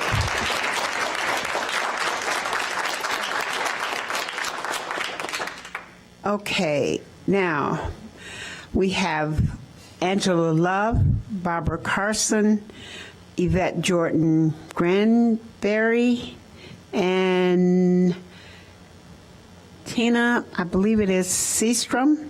Those will be our first 4 speakers.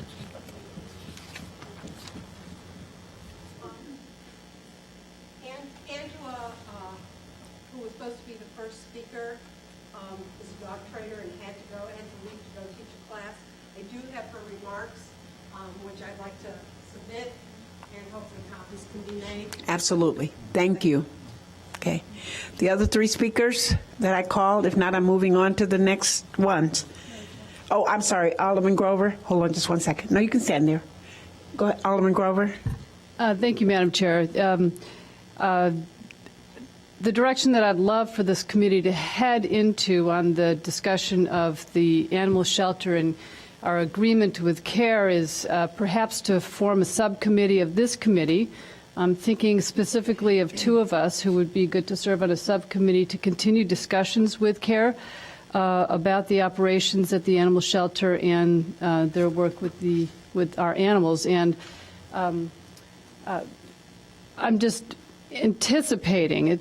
I always regret that these situations make people feel the need to take sides, and I worry that this discussion will take a turn or have a tone to it that really undermines all the extraordinary work that these volunteers do, regardless of which side they think they're on. And I'd like to, if there's a way to even head that off, and put this to a subcommittee of 2 of us, and I'd love for Alderman Fisk and Alderman Tendem to then be the 2 from the subcommittee, from this committee, who would work with CARE, and City Manager Bobkowitz and the appropriate folks to see if we can secure an agreement with CARE that would extend the current agreement, but also incorporate some of the things that we all have concerns about. And so I will move the creation of a subcommittee and suggest, if they're willing, Alderman Fisk and Alderman Tendem to work on this issue and continue the discussion in a good, meaningful, productive way, so that the speakers will want to speak, but I also don't want this to become like the kind of situation where people feel the need to cheer and boo, which undermines the civility of the discourse. And I really want this to be a productive constructive conversation that serves all of our interests, the volunteers as well as the animals, as well as the leadership of CARE. I think it's a great suggestion, Alderman Grover, and we can get a second on that. My thought too is that, and I had this conversation earlier with some people, I believe, from both sides, that after reading both reports, we know that people just need to sit down and figure this out, and I don't think we can do it in this setting, so I think subcommittee, and if Alderman Fisk, would you be willing, and Alderman Tindem as well? Thank you. All right. So, and we were talking about having people from all sides involved in the subcommittee, so it's not just CARE, so that we can have the views from everyone, working with the city staff and our city manager to get it resolved. Along with the extension for this next year. Okay, go ahead. Good evening. Good evening. We need to vote. And yes, and given the action I predict we're about to take, perhaps those who are looking to speak tonight can also readjust what they're going to say and what their audience is, because we're taking a step perhaps ahead of where you were when you walked in the door tonight. And just to keep that in mind, we want to hear from everyone, of course, but we also want everyone to understand that we are taking action. The action will be the work of the subcommittee. So thanks in advance. Okay. It's been moved and second. All in favor? Aye. Any opposed? Okay. So moved. All right, go ahead. I'm going to make sure I have the right person. Okay. I'm Ms. Barbara Carlson. Good Ms. evening. Carlson. Yes. I'm a resident at 623 Oakton in the 9th Ward and a 2-year volunteer with CARE working with cats. So I'm talking to the cat side of the world. And our cats at CARE are an undisputed success story. The fact is that the majority of animals in the Evanston Animal Shelter are cats in number. The shelter may have from 15 to 36 cats at any given time. In 2012, there were 112 cat adoptions. That's roughly 2 per week. And the number of incoming cats has greatly declined over the years, and we think a good part of that is because of our spay-neuter programs and consistent messages with the public. It's spay-neuter, spay-neuter, spay-neuter, no exceptions, and this seems to be working. CARE volunteers provide 100% of the daily cat care. While some of the dog wardens assist in the morning weekday care, volunteers provide everything in terms of daily cat care. In addition to the obvious feeding and cleaning cages, CARE volunteers provided much-needed socialization and exercise. Every cat gets out of cage time as much as possible and lots of human contact. We turn those growling and hissing cats into pussy cats over time, or we sure try to anyway. Exercise and playtime are critical to the cat's well-being, and in our shelter, that often occurs in the bathroom. That's sometimes the only space that we have to use, and so we use it. CARE spares no expense when it comes to medical care of our cats. All incoming cats, of course, get a thorough vet exam, shots, and blood work, and so forth. Spaying and neutering are done at our expense. I have to ask you to wrap it up because okay.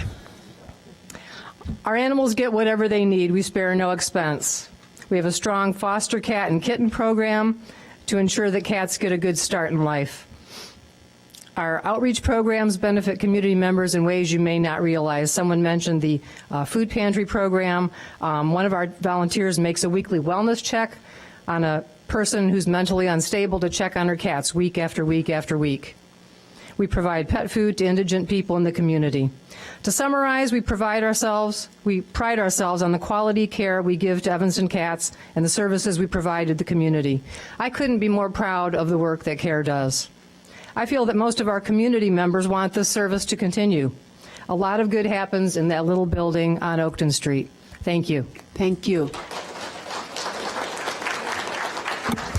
Just want to remind you that there are 39 of you, so I'm trying to keep it at a minute and a half, and we just went over to 2 minutes and a half on that one.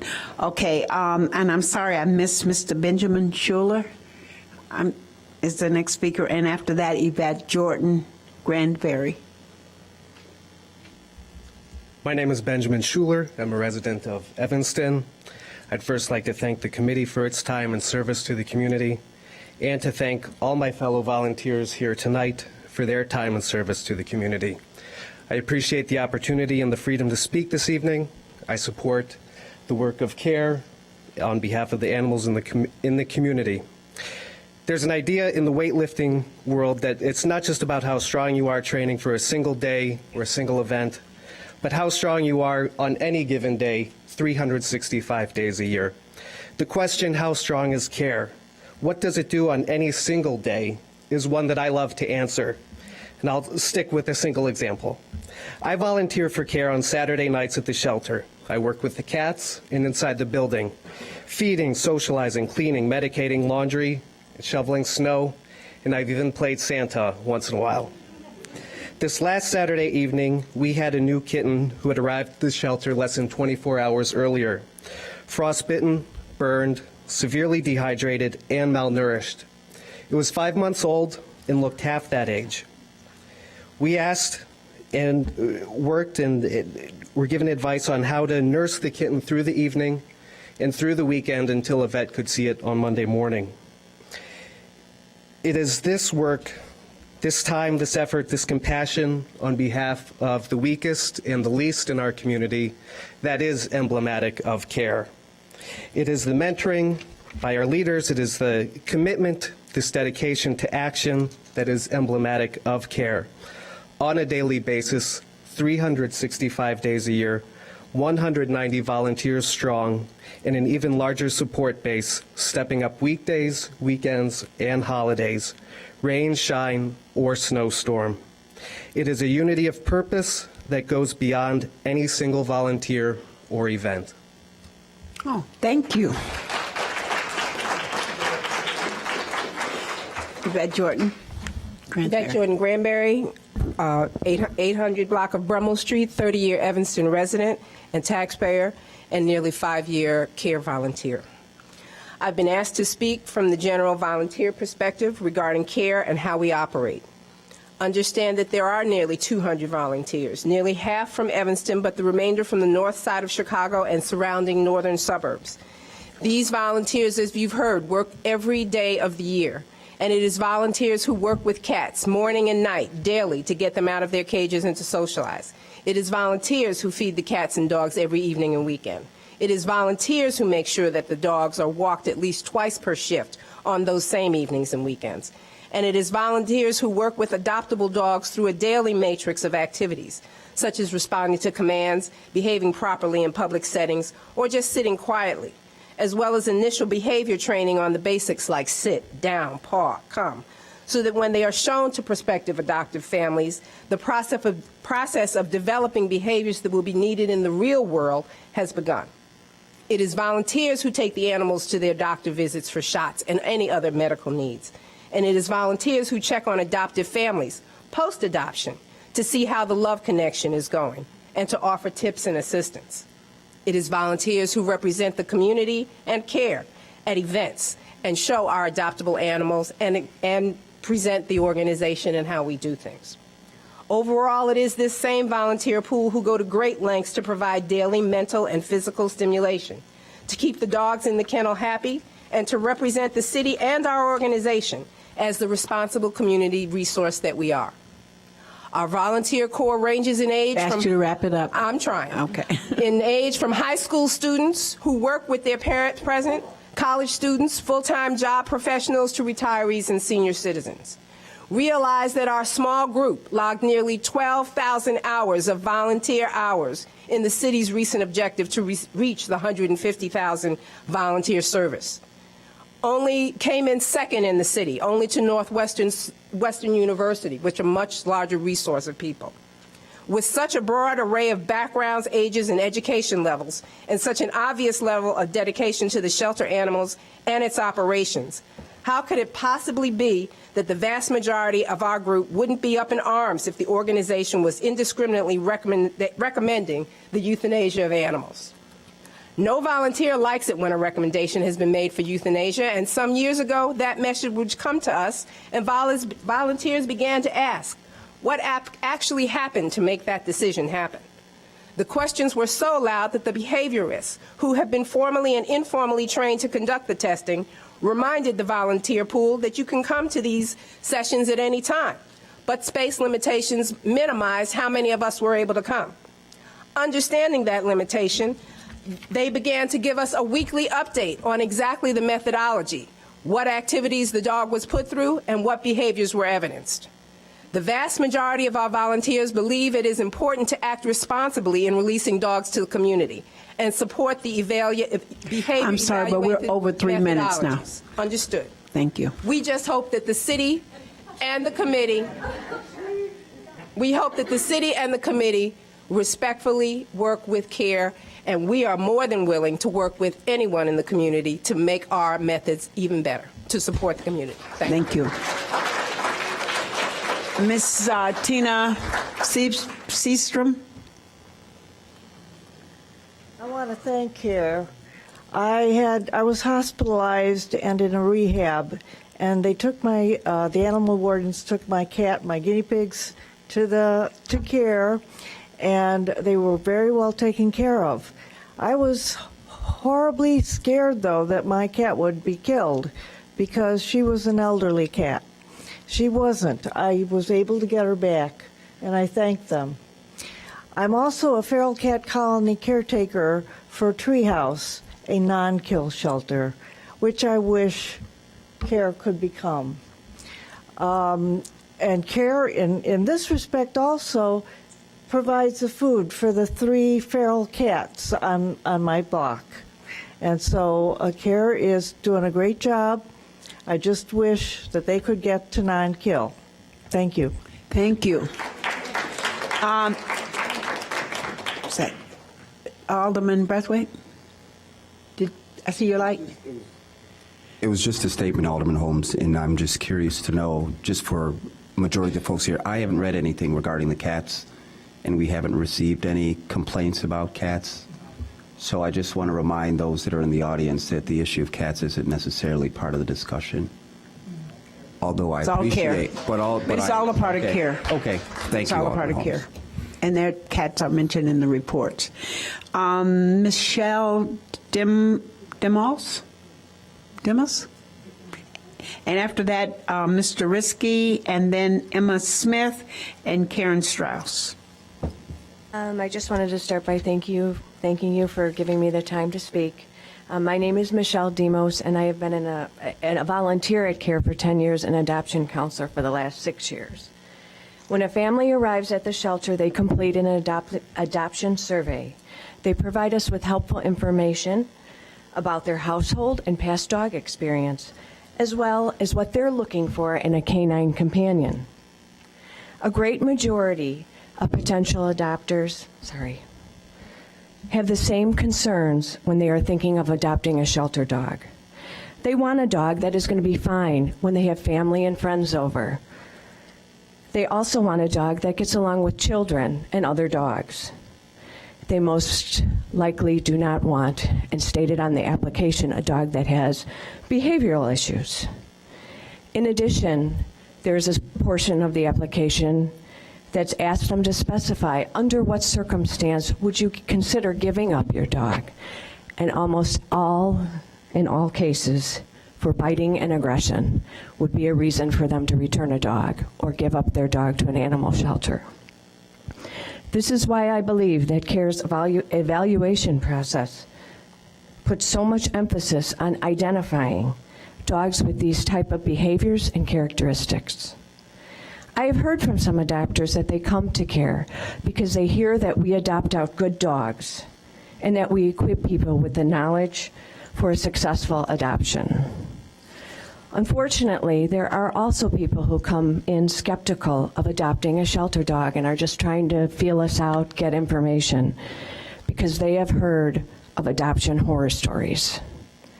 I feel I have a great responsibility to both the adopter and to the dog, and I want it to be a positive experience for all those involved.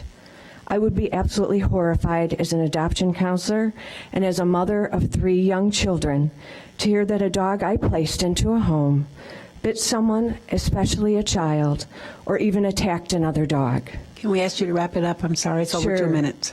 I feel confident that the procedures that CARE has put into place minimizes this risk. Thank you. Thank you very much.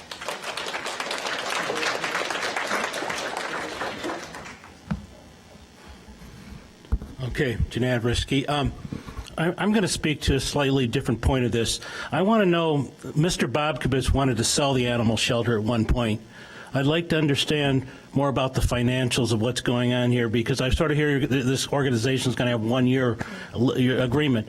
So what's going on here?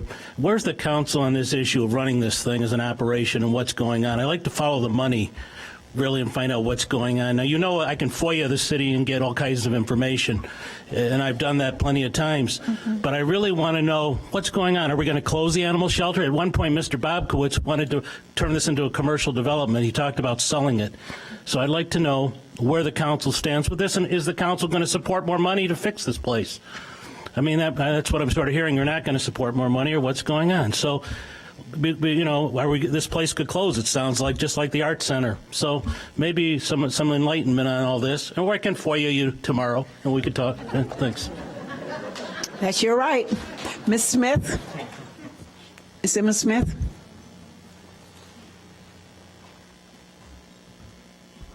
My name is Emma Smith, and I live at 1607 Dobson Street in Evanston in the 8th Ward. I started volunteering at the Evanston Animal Shelter and Care about 5 months ago because there were animals in need, and I had the opportunity to make a positive impact on their lives. In my experience, most of the dogs that Care has decided to fail at their behavior evaluations have been stable, happy, and affectionate animals that have the potential to thrive in a family home. I believe that if there is a way to help these animals live the lives they want and deserve, it is our duty as concerned citizens to find that way. I can't imagine continuing to give as much effort as I do now to an organization that so quickly looks to eliminate very adoptable dogs. However, I will continue to dedicate my time to the animals at the Evanston Animal Shelter or any Evanston organization whose #1 goal is the preservation of life and pursuit of forever homes for every animal that truly does deserve it. Thank you. Thank you. Ms. Karen Strauss. After Ms. Strauss, Diane, I believe it's it looks like Lekhman, I think. Lekhman. And after her would be Vicki. It looks like POSENSENKU. And then Steve Young. And then Kathy, I believe it's Kathy Roberts. Okay, go ahead. I'm sorry. Thank you. I am Karen Strauss, and I have been volunteering with CARE for 14 years, and I have participated in most of CARE's fundraisers during that time. The donations that we solicited were all given to, quote, CARE for the Evanston Animal Shelter, end quote. I'm also an Evanston resident, and I've been a proud Evanston resident for over 20 years, and I am troubled by the thought that CARE may take the $1.3 million that we raised, quote, for the Evanston Animal Shelter, end quote, and take it elsewhere. There is no question that donors thought they were giving money for the Evanston Animal Shelter.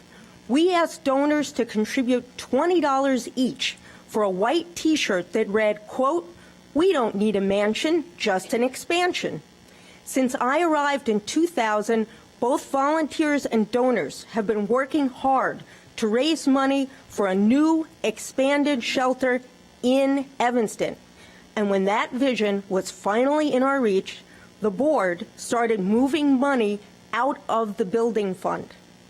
I was present at a board meeting on August 25th, 2013, when the board acknowledged that it had $1 1/3 million in the building fund. At that time, the board voted to move $308,000 out of the building fund and into the operating fund. However, in a meeting of all the volunteers on Sunday, October 27th, 2013, the board announced that there was only $29,000 in the building fund. Can you where is all this money going? The money was supposed to be for an Evanston Animal Shelter. So what I would ask the council to ask this question, CARE's $1 million, where is it and where is it going? I have a copy of my remarks and also of a copy of different ads that show that the money was raised for the Evanston Animal Shelter. Thank you.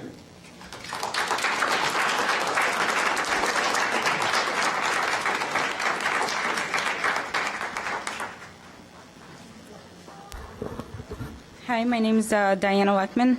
I volunteered for CARE for about 6 years. It was hard not to fall in love with the dogs, especially the long-timers. The hardest part was always spending months with the dog, falling in love with him, and then having him retested and oftentimes failed by CARE standards. These dogs spent close to 22, 23 hours in a small cage all day. Some of them were very high-energy breeds, high-energy dogs, and they were, in my opinion, still good dogs that just needed a chance to be fostered and live in a home with some room. Both of my dogs came from CARE as puppies, and they weren't there very long. Both, I think, if tested today, would probably fail the evaluation for the stranger danger portion of the evaluation. I'm constantly grateful that I got them out before they were there long enough to go kennel crazy and have to be retested. They're incredibly loving and gentle dogs to those they know, including my 15-month-old son, who is in love with them. I'm saddened for the dogs that didn't make it out, but would have been just as loving to deserving family had they been given a chance to go into a home. Thank you.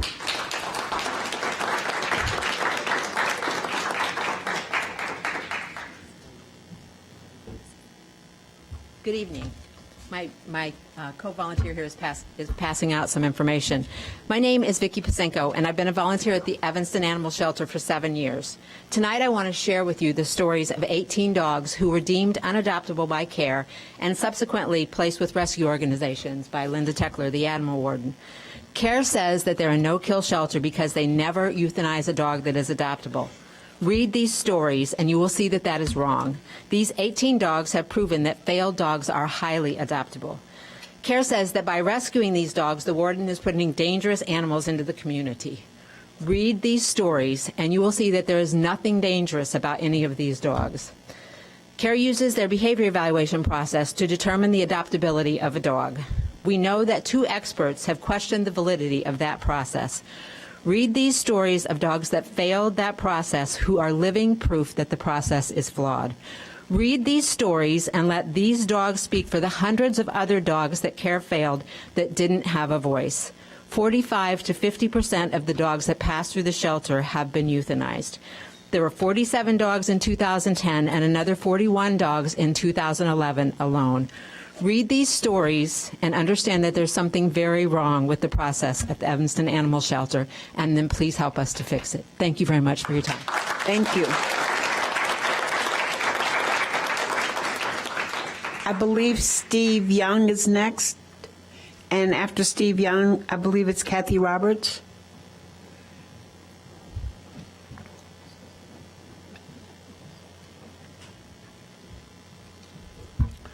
Hi, I'm Stephen Young. I live in Skokie. I used to live in Evanston. I'm a lifetime dog owner. I've had many, many dogs in my life. We've adopted everything from strays to, in one case, a feral dog. And I'm here to tell you about experiences with 2 dogs that I encountered with the Evanston shelter. In the fall of 2012, we had just lost a dog to illness. And I was told about a dog named Roscoe at the shelter that was a nice little male pit bull that needed a home. I went over to visit him. He was a sweetheart. He was all wiggles and kisses, nice personality, perfectly good adoptable family dog. And so I put the process in motion to adopt him. And my sons went over to visit him. They said, he's cool, let's adopt this dog. And just about the time we were supposed to pick them up, I got a phone call from the shelter saying he had failed a test and he was no longer up for adoption. I did not know what the policy of the shelter was at that time. I thought, well, I can fix this. I'll just go over and explain to these folks that I've had a lot of different dogs in my life and I can handle, just about anything they throw at me. So I went over there and I was met by a volunteer, and she unfortunately explained to me that Roscoe had to be put down because he had failed this test, which consisted of taking him out of his cage after he'd been in there for 23 hours. They give him a bone, and then within a short period of time, they take the bone away from him, which to me is a setup for failure.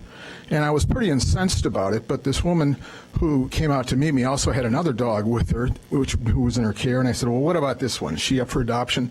She was. I interacted with the dog. We put the process in motion again, and we adopted her. Her name is Bella. She's been with us for over a year. She's working out great. My family adores her. She's a real sweetheart, but that's not the end of the story. I found out that before we adopted Bella, she had been adopted out to a couple that both commuted every day, and they left her alone for long hours, all day, every day. And this is a very active breed. It's part pit bull, part Vizsla, and they need to interact. They need socialization. I need you to wrap up. I'm sorry. Okay. Over 2 minutes. And anyway, she was being left alone, and she started chewing the furniture. And so the couple brought her back, and they said, we can't keep her. The shelter immediately labeled her unadoptable, marked her up for euthanasia, and this volunteer said, no, this would be a mistake. This dog just needs to be in the right environment. She'll be a fine family dog. So she took her into her home until we came along and adopted her. So that's 2 dogs I've had. They're both, in my judgment, very good dispositions, good family dogs, and they were both marked for euthanasia, which says to me there are some flawed decisions being made here. That test is almost entrapment if you did that to a person. It's a setup for failure.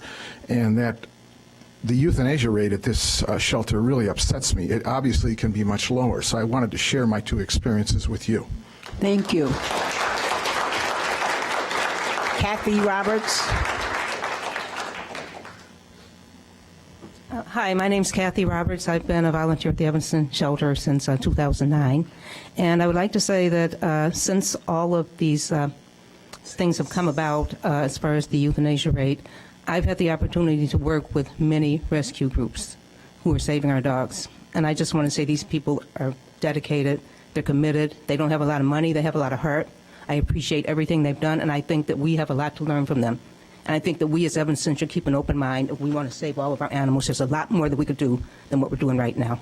So please keep in mind these beautiful rescue people, these trainers that give everything and have very little, where Evanston has so much and gives so very little. Thank you.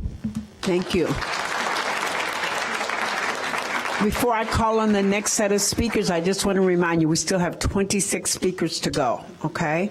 So if you want to combine, I'd be more than happy. My office is still open. Okay, we have Joyce Gallagher, I believe it is, Valerie Painter, Suzanne Eisenberg, maybe, and Rob Mark. No, ma'am, I'm not, is that her? Is that Mark? Rob Mark?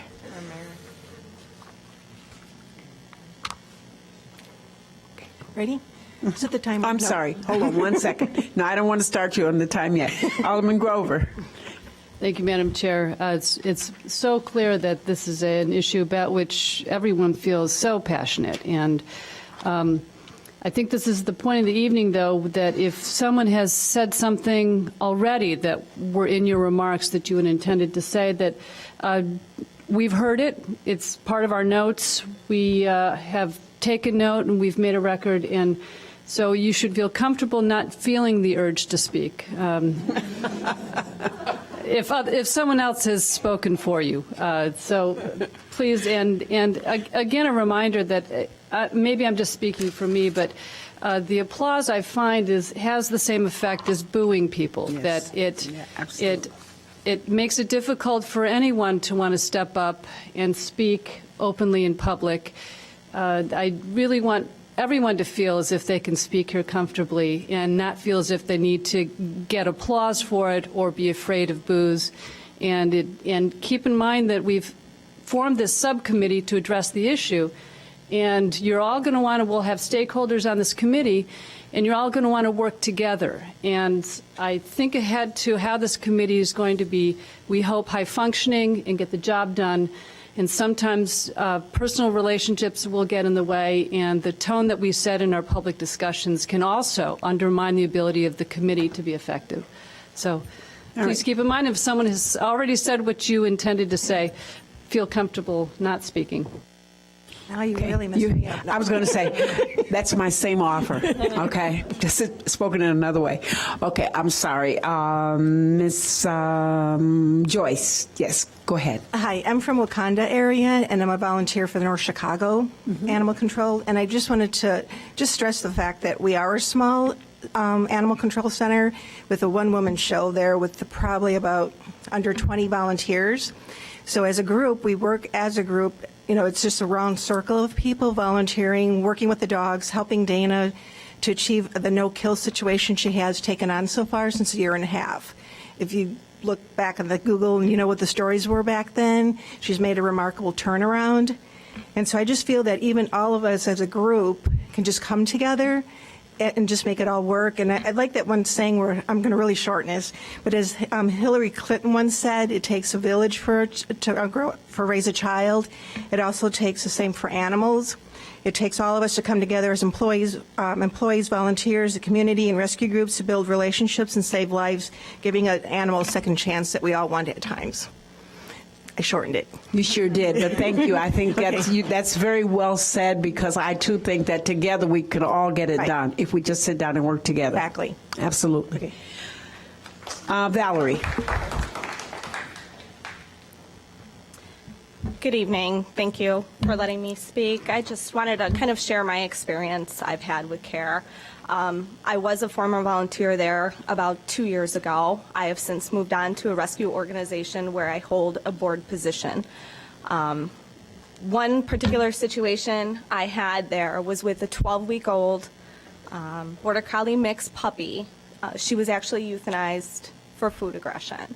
In my experience, this could have been worked through and corrected with the proper training and behavioral modification. CARE volunteers are absolutely 100% dedicated to what they do. However, their behavioral evaluation process needs some adjustment and fine-tuning. Thank you. Suzanne? I believe it's Suzanne. I'm sorry? No, he's next. Oh, I'm sorry. Suzanne goes first. I mean, according to this list. Okay. I'm Suzanne Ehrenberg. I'm an Evanston resident. I was going to read you 2 letters that were written by individuals who can't be here today, but I'm just going to briefly describe their sentiments, which are that they're outraged by the euthanasia rate and have experience with dogs who they love and who have been great family pets who would have failed the behavior tests as they are currently administered. And then I just want to say that based on what I've heard here, I really believe that everyone involved with CARE, people on both sides of this debate, are genuinely committed to the welfare of animals and to also making effective adoptions. It appears that the CARE administration is erring perhaps on the side of caution, and I just hope that going forward in working with this subcommittee that the CARE administration can keep an open mind, perhaps drop some of the defensive posture that it's adopted, and really be open to making the changes that are necessary. Thank you. Now, Mr. Rob Mark. I think I'm saying it right. Yeah, that's okay. right. Yeah, that's usually a hard name to. No, it's the writing. Oh, well, okay. The writing, yes, I understand. I'm Rob Mark. I've lived in Evanston for 15 years. I'm not a CARE volunteer. I'm a dog owner, cat owner. I've been following some of the stories that have been going on, online, and it's all gotten pretty heated. And I guess one thing I want to add, listening to Alderman Grover ask about something different, is that just because I'm questioning the process doesn't mean that I'm questioning all these neat folks that have come here to speak on behalf of CARE, or the folks that are worried, because just looking at the data, something looks strange. Something just doesn't add up. Now, I know there are a lot of people on both sides that have questioned the things that have been published. I don't know. Like I said, I'm not a CARE volunteer. I didn't work there. I've been through the shelter, though. I've watched how it works. Something just doesn't look right to me. Trying to find out information about the dogs that have been euthanized. Why is this information secret? I don't understand why in a public shelter that information is secret. That makes no sense to me. Again, does it mean there's something wrong with these people? No. I'm just saying That doesn't make any sense to me. And so I guess the only thing I want to say is that if you look at the information that came around before I called them the pack of 18, those dogs that were unadoptable, that were going to be, if they came out all right, something's got to be flawed somewhere. And all I care about is that we come up with a process that if it means keeping all these great volunteers on, I'm all for it. I just don't want to see us kill a bunch of dogs that don't need to be killed. Thank you. Thank you. Okay, beginning with the next group, we have Erica Brown, Ed Grimmock, maybe, Joyce Bersati, maybe, Leslie, and I'm sorry I can't make this, Nathan, it looks like maybe. Those will be the next 4 people. So if you'll correct your names, I'd appreciate it. Erica Brown. Yours will, I can read your writing. Good evening. Thank you for having us. My name is Erica Brown, and I'm the president of Secondhand Snoots Rescue. We feel that the relationship that CARE has is very unique and has potential to be a program that other cities would want to emulate. Having a dedicated rescue organization should lead the city on a path to being no-kill. However, the leadership at CARE's belief that their evaluation system is the end-all be-all and that other rescue organizations are not qualified to make a decision on whether or not they are able to safely rehabilitate a dog leaves these dogs to be euthanized unnecessarily. Thank you to Linda Teckler, the animal control warden. Secondhand Snoots Rescue has been able to come in and evaluate the dogs that CARE wanted euthanized, and we determined that they would be a good fit into our program, and they were transferred to us. There are a lot of other great rescue organizations out there who would be willing to do the same. It is my belief that the relationship with CARE, if the relationship with CARE is to continue, there is to be a program put in place making animals available to other qualified rescue organizations. This is not something that should be managed by CARE, but is something that should be managed by the animal control, as these animals would still be in the custody of the city. CARE would always have first opportunity to evaluate and determine if these animals would be a good fit for their programs. If they are a good fit, they'd be transferred to CARE. If they're simply not a good fit for their program, they could become available for other rescues to come in and do an evaluation and make a decision on their own. CARE does not have to be, nor should it be, the end-all be-all for these dogs, as shown by the ones that have been transferred to other organizations and placed in the loving homes. Thank you. Thank you. Ed, right? Yeah, that's me. Okay. It's on my shirt, so you wouldn't forget. Oh, Big Ed, okay. How you doing? My name is Big Ed Gramiak. I'm with Big Ed's Dog Training. I work with a lot of different rescues, and I work actually I have a close relationship with North Chicago Animal Control, Waukegan Animal Control as well. And it's one of those situations where after hearing about Ramsey today, the psychological synopsis of the behavior is putting an intact male around an in-heat female is tapping into that primal side of the animal. And it's one of those things where it kind of comes from a circumstance where either you're setting the dog up to fail, which I don't think that's the intention, or it's just a lack of knowledge. And to have a behavioral evaluation set up like that is it really needs to be changed, because if it's coming from a lack of knowledge standpoint, then all they need is an education on true dog behavior. You can't bring a dog out of a kennel after sitting in for 23 hours, give them something, and then take it away. I would freak out too if I was sitting in a box for 23 hours and you gave me a steak and then said nope. I think I might bite your hand off. You know what I mean? When we think about it in terms of that, it's a lot more understandable. I fortunately have had the pleasure, because of Linda, Erica, Megan from Black Dog, have all had been able to come out and evaluate some of the lucky 18 that were deemed unadoptable. And when I came out to meet them, I was kind of like, I didn't get it. I've been working with highly reactive dogs I've rehabilitated dog fighting dogs, I've rehabilitated bait dogs, I've rehabilitated dogs with serious food possession issues, fear-based reactivity, dogs that don't like men, dogs that don't like dogs. I've worked with them all, and I love to work with the worst of the worst. And it's one of those things where it made me scratch my head and kind of wonder, and it's just about education. If they got a better education on a truly productive behavioral evaluating system, we could save a lot more dogs, because that's kind of what we all, and everybody in this room, got into this to do. So that'll help with all that. Thank you very much for your time. Thank you.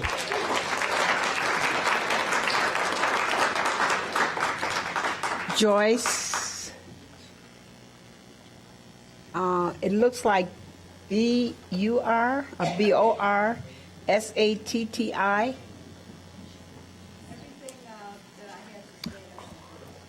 Thank you.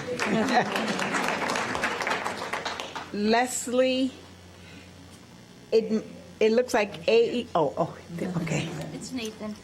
It is an N. See, I thought it was an N in the beginning. Okay, thank you. I have volunteered in various capacities at the Evanston Animal Shelter since 1996 and am currently a cat volunteer. I might not even have become aware of the current euthanasia issue if my shift was a different night or had I not been present when Rocky, reluctantly relinquished by his owner of 2 years, sat waiting and watching intently at the lobby door for his owner to return. Rocky was someone's pet for 2 years, but according to CARE's temperament evaluation, he was unsuitable to live in a home. I met Aria and fell in love with her, a sweet little Boston Terrier boxer mix, when volunteers were trying to coax her to eat because she wouldn't otherwise. I was incredulous when I found out the temperament evaluators failed her for being food aggressive. Both of these dogs were pulled by the Evanston warden, sent to rescues, and are now family pets. I harbor no illusions that all dogs can or should be saved at any cost. The epidemic of overpopulation of dogs and cats is larger than all of us. But when dogs such as these two examples, among many, are failed by the care system, the system isn't working. Thanks. Thank you.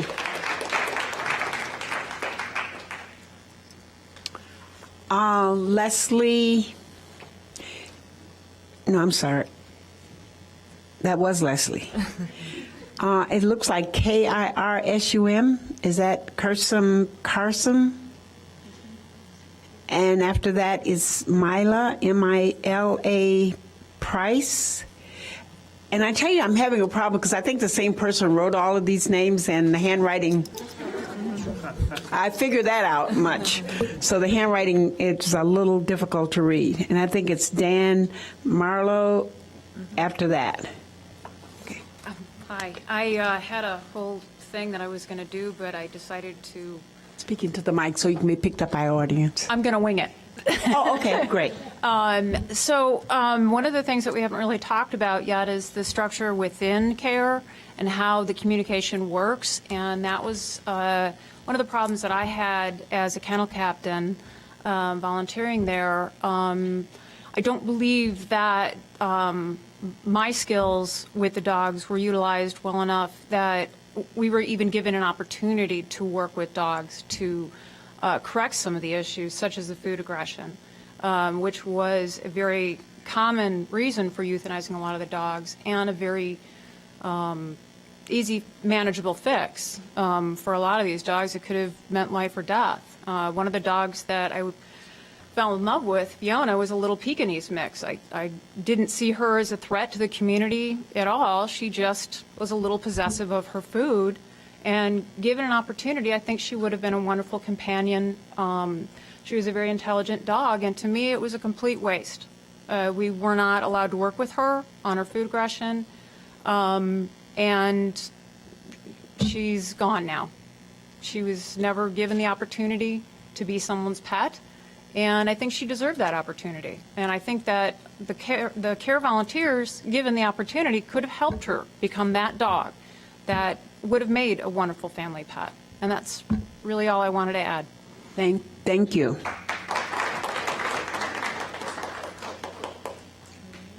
Maya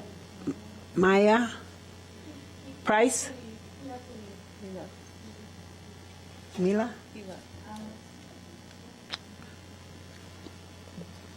Dan Mallow, maybe? What about Allison Graham?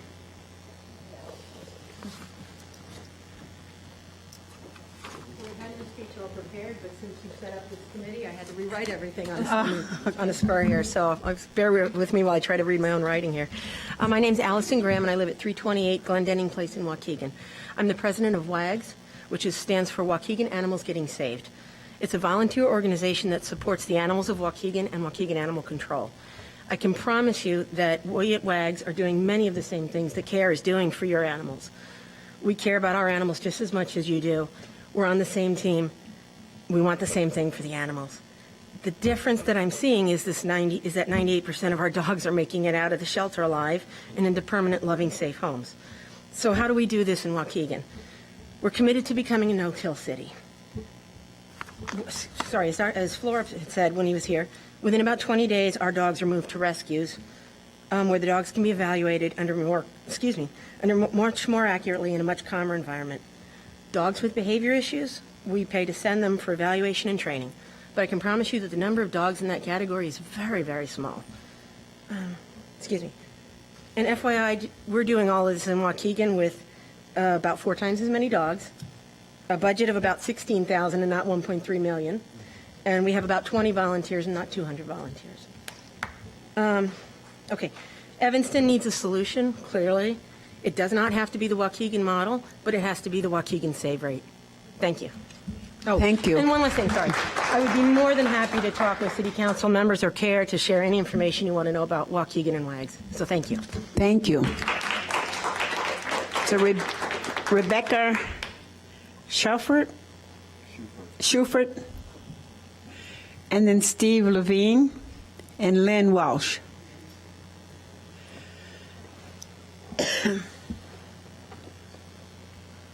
Good evening. I'm Rebecca Schufert. I'm a lifelong resident of Evanston and adopter from care of this very handsome boy 8 years ago.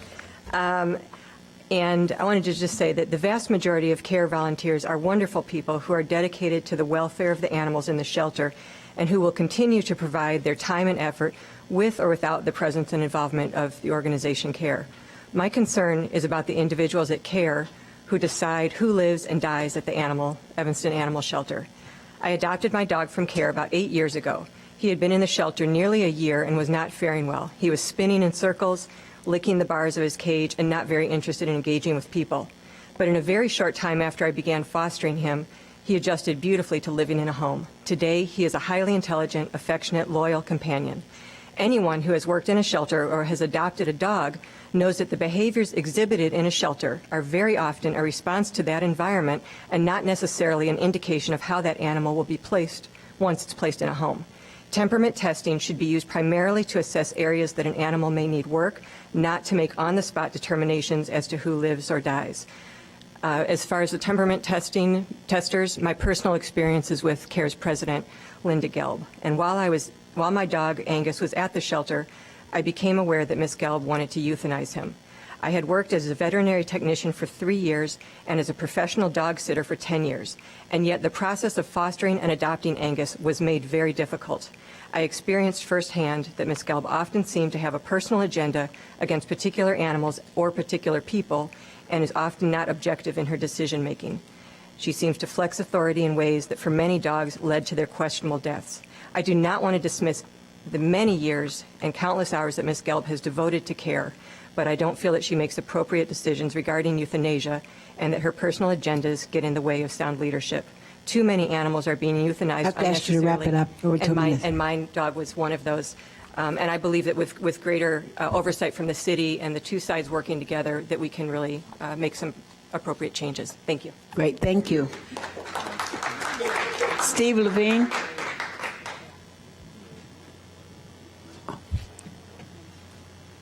Good evening. My name is Stephen Levine. I'm a resident at 1105 Leonard Place, right across the street. I have just a handful of very basic points and observations. My first is that I have a rescue dog, and I wonder if I'd have that dog if that dog was a care.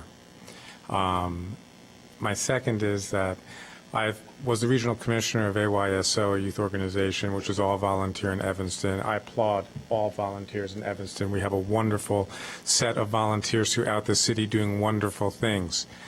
Sometimes we got it wrong at AYSO on particular issues. Sometimes perhaps CARE is getting it wrong on a particular issue. The disparities that we are hearing between what's going on in places like Waukegan and what's going on in CARE with respect to dogs which are perceived to be unadoptable and need to be euthanized is alarming. It is something that this council should care deeply about, and I think that it does. And it's obvious that everyone in this room cares deeply about it.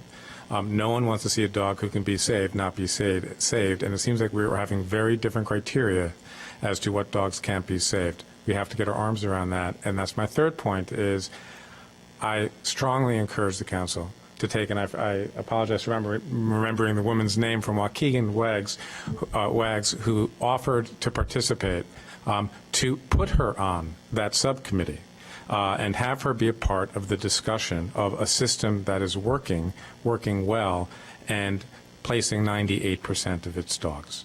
Thanks. Thank you. Sorry. And the conversation must begin with what happened with that $1 million, because that's really alarming.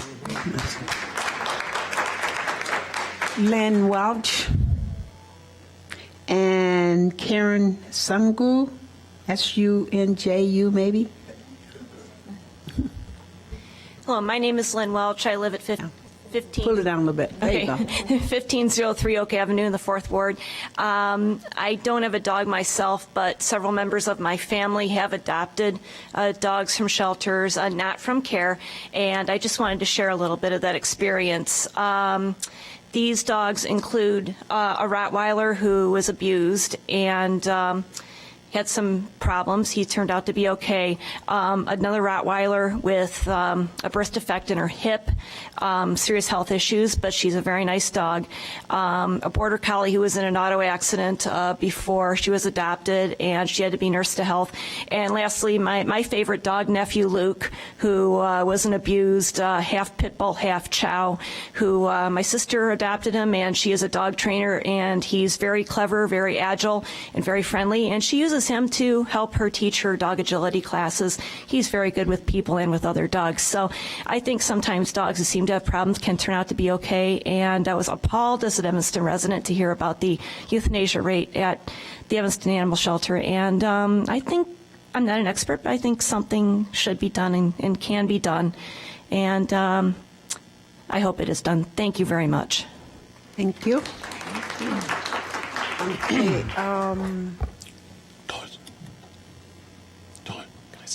Oh, hold on just 1 second before your time starts. Alderman Tindem. Thank you, Madam Chair.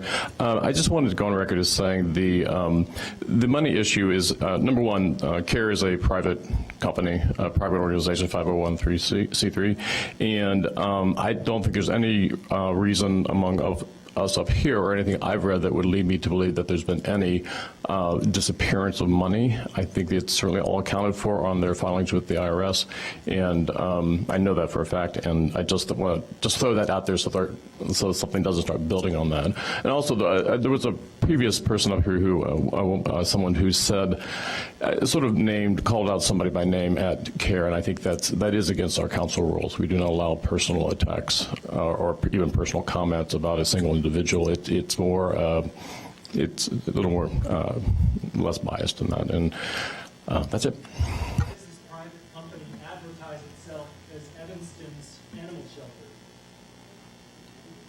We will cover that in our subcommittee. Okay. Ms. Karen? Yes. Yeah. My name is Karen Sanju, and I am a resident of Waukegan. And I actually fostered one of the 18 unadoptable animals from CARE. Our dog, Charlotte, she came from CARE, and she was deemed dangerous and unadoptable because of... Oh, the mic closer. And the reason why is because we're being televised, so we want people at home to hear you. Oh, okay. So she came from CARE. She was deemed unadoptable, aggressive, and had food bowl aggression, as they mentioned. She was set to be euthanized, and Secondhand Snoots Rescue from Gurnee, Illinois, stepped in, and they took her into their Safe Haven program, which is a program where they put the dog into foster, and all expenses, veterinary expenses and things of that nature, are paid by the rescue. As I mentioned, she was deemed aggressive because of food bowl aggression, and she, once in our home, she didn't display any sort of aggression, food-related or not. I could actually put my hand in her bowl while she was eating, and she would be just fine. And she was kind of a picky eater, so we actually sometimes had to feed her by hand, and obviously that would not occur if a dog was indeed food aggressive. putting any dog in a strange, loud, and stressful environment causes anxiety and stress for the animal, on top of the fact that when she came to care, she was found tied up, abandoned outside, and she was emaciated. So, in my opinion, taking an emaciated dog, giving them a bowl of food, and them initially guarding it is just natural canine behavior. I'm not here to discount all of what the volunteers do at CARE, but I think that there definitely needs to be some additional education on the temperament testing and things of that nature. And we really need to work on the euthanasia rate. But Charlotte we lost Charlotte due to an inoperable heart defect in September, but she was a perfect addition to our family. She was definitely a character, but she was anything but aggressive. You may have seen the picture of her online. She was the yellow lab pitbull mix that was licking my fiance's face. So we have to ask you to wrap it up. Yes. Okay. So again, just please reconsider the processes by which you temperament test the animals, and just educate the volunteers there, please. Great. Thank you. Okay. Yay, we're finished with the first page. Heidi Denzel, Jenny Grisk, and Tim Brickberg.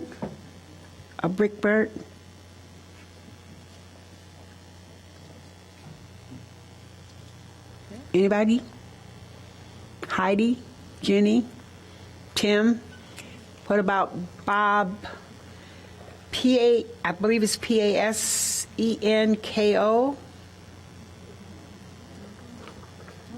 Okay. What is that? Janet?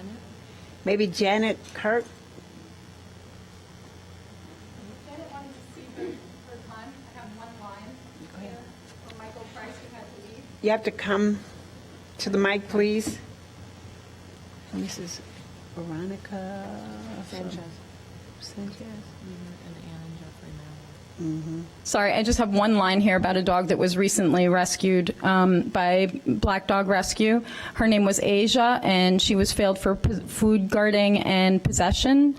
Michael has her in his home right now, and he wanted you to know that she is a sweet, affectionate girl. He hasn't seen her show any aggression with food, toys, or anything else, then that all she wants is love and attention. There's no way she should have failed that test. Thank you.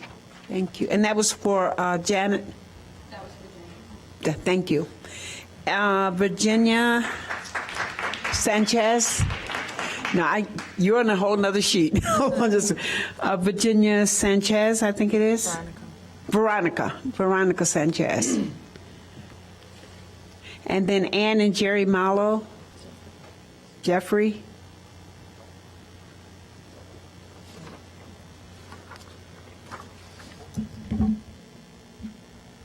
Hi, my name is Veronica Sanchez.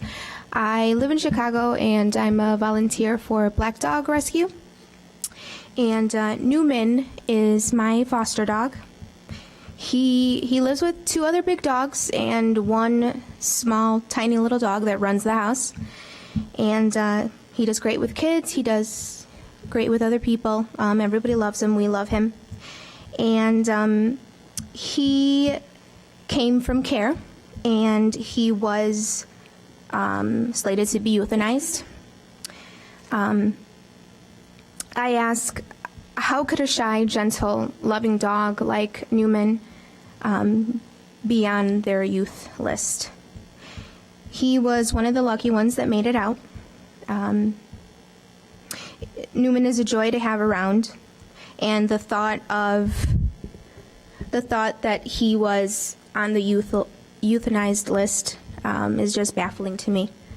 And it's a shame to think of how many dogs have not been so lucky like him. And something just isn't right about that. So I ask, what policies are in place that such high euthanasia rates are allowed?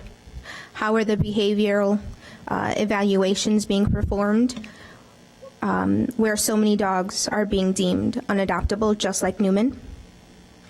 If a dog is deemed unadoptable, how can we work with that dog? How can we put that dog in training and in a foster home and get him out of that shelter environment in order for him to be adoptable?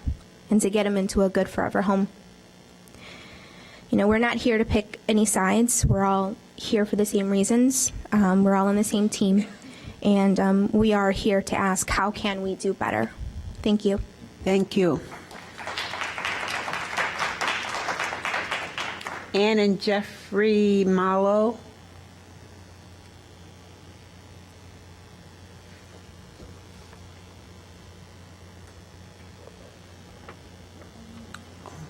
Okay. Then Susan Banish. Please come to the mic. State your name just for our home audience, please. Hi, I'm Susan Banich. I live at 1137 Darrow Avenue in Evanston. And you guys have covered everything. I just wanted to say I left an article with Judy Fisk from Bark Magazine, and it gives an example of two cities, San Francisco and Miami, who took alternative paths to handling their animal welfare problems and their success with that. So if you would please consider that article in your subcommittee. Thank you. Thank you. Okay, Virginia Mann. Well, most of you know me because of my passion for trees. If it's possible, I'm even more passionate about animals, especially dogs. And so today, I just want to take one moment to commend every member of the City Council. I think I've never been more proud to be an Evanston resident than I am today. The work that has already gone into this topic is incredible. Obviously, there's a serious problem. There's deep passion all around on this topic. And I just want to say thank you for taking this issue so seriously and for the work that you have done and will continue to do on behalf of homeless animals here in Evanston. So thank you. Thank you. Okay, that was our last speaker. And we got through it. And I just personally want to say thank you all for hanging in here with us to get through, and thank you for your passion, and most of all, thank you for your commitment and your dedication to the animals of Evanston and to your service to our community. We really do appreciate that. We've already taken a vote in terms of the subcommittee, and we will ask our city manager to make sure that we have the representation of all the groups to make sure that we're getting everyone's view as we try to work over this next year, as we do the extension with the, I think we did that with the agreement with CARE, and trying to figure out where we can go. That'll be part of the charge to the subcommittee. But we want to make sure that we have the right representation. So, City Manager, do you have any questions in terms of who the groups are to make sure that we have the right representation? Madam Chair, members of the committee, I think it would be the groups that made the presentation earlier this evening. So I think the CARE Board, who we've of course been talking to, and then the group of other concerned volunteers. So my thoughts would be perhaps 3 from each side, with the 2 members of the council on the committee, Chief Eddington, myself, acting deputy chief, who's overseeing the animal control function right now. Okay. All right. Okay. I see no lights. I'm sorry. Yes, ma'am.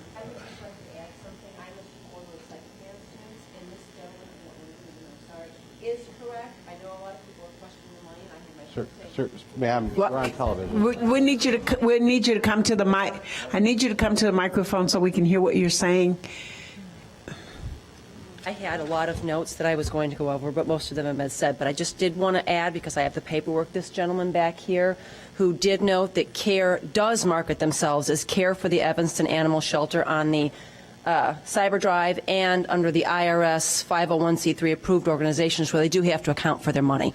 They do bill themselves as Evanston Animal Shelter, just so you know. So Evanston does have a responsibility to account for that $1 million. All right, thank you. Alderman Grover. You know what? There were 2 people who thought they had signed up and who've been waiting all night to speak. So I don't know what happened. They're Tom Williams and Adelaide Rowe. They're both Evanston residents. If they could be given a minute each to speak, that would be great.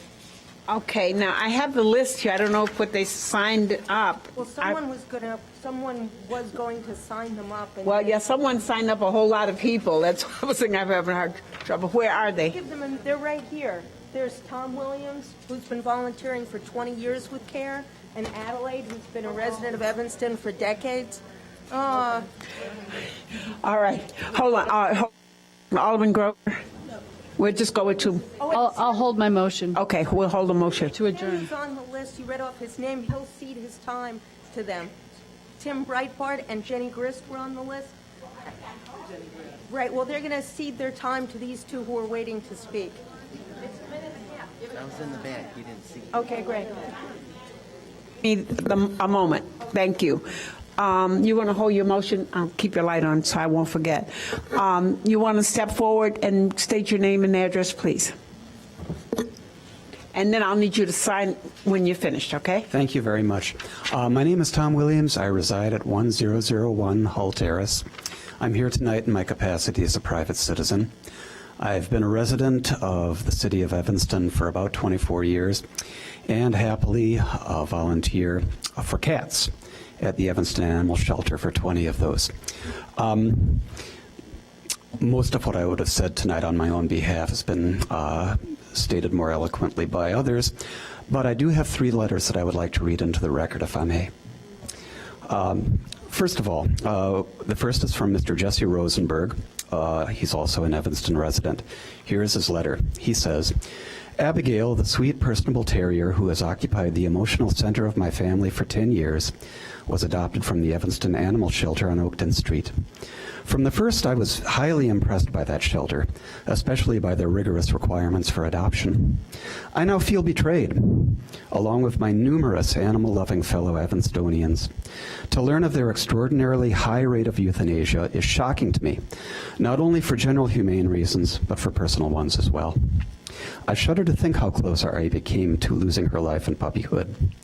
I strongly urge the member of Human Services Committee to determine the reasons behind such an abnormally high euthanasia rate and to intervene decisively in this appalling situation. It's signed Jesse Rosenberg. Now you know what you're at your 1.5 minutes. If there are those letters can be submitted to us, they will be put into our minutes. May I read at least one more? Well, if you can take 30 seconds, sir, is all I can give you because I'm trying to respect everybody's time and give you the equal time that everyone else had. Thank Go you ahead. very much. To whom it may concern, I'm writing to voice my concern over the euthanasia practices of the Evanston Animal Shelter. I feel the criteria they are using is alarming and inhumane. I think the part that is most troubling for me is the test of touching a dog in the face while taking their bowl away. My sweet dog Tracy was the gentlest, most docile dog and had the kindest disposition on the planet. She never had a cross or aggressive bone in her body. I'm going to skip a bit. Your shelter should be a safe haven for these animals. They come to you lost, abandoned, scared, tired, hungry, and in need of love, comfort, and a soft spot to land while transitioning to a hopeful new adoptive family or to be reunited with their lost family. Please give these animals a chance. Thank you. Signed, Shania Boat-Siegel. And if I may approach, I'll give you the letters. Yes, please, the letters, and also sign. The next person. State your name and your address. Hi, my name is Adelaide Rowe, and I live at 2406 Grant Street, and I've been here for 35 years. And I have 2 rescue dogs that are 11 years old, 2 lavish dogs. And every day on Facebook, I look at these pictures and these eyes of these dogs that are in these on youth lists, and the people who share their pictures, hoping that they'll be, rescued by somebody. And I've always thought, wow, I wish, I could do something about it, and I'm so glad I live in a community that is so humane. And when I realized that our community had almost a 50% euthanasia rate, I was rather shocked and appalled because I think Evanston is better than that. We live in one of the best, most liberal, most humane cities in this country, and we can do better than that. So I would hope that just like Governor Ryan, who put a moratorium on the death rate, the death penalty in Illinois, that we could maybe put a moratorium on the youth for the euthanasia for the animals until we get this all figured out, because I know Mark Tenham's a friend of mine. He's a dog lover. He'll get it done. So I have great confidence. Can I use that name? Is that okay? I mean, I don't want to speak disparagingly of anybody, but anyway. So that's all I have to say. But I hope we really can work it out, because we are better than that. Thank you. Can you come sign in for us, please? For our records. Alderman Grover, I believe you have a motion. I do, Madam Chair. I want to confirm that we've wrapped up the committee's business for tonight before my motion. That covers our agenda as far as I can see. So is there a motion for... Then, Madam Chair, I move to adjourn. Is there a second? We are adjourned. Thank you. Thank you.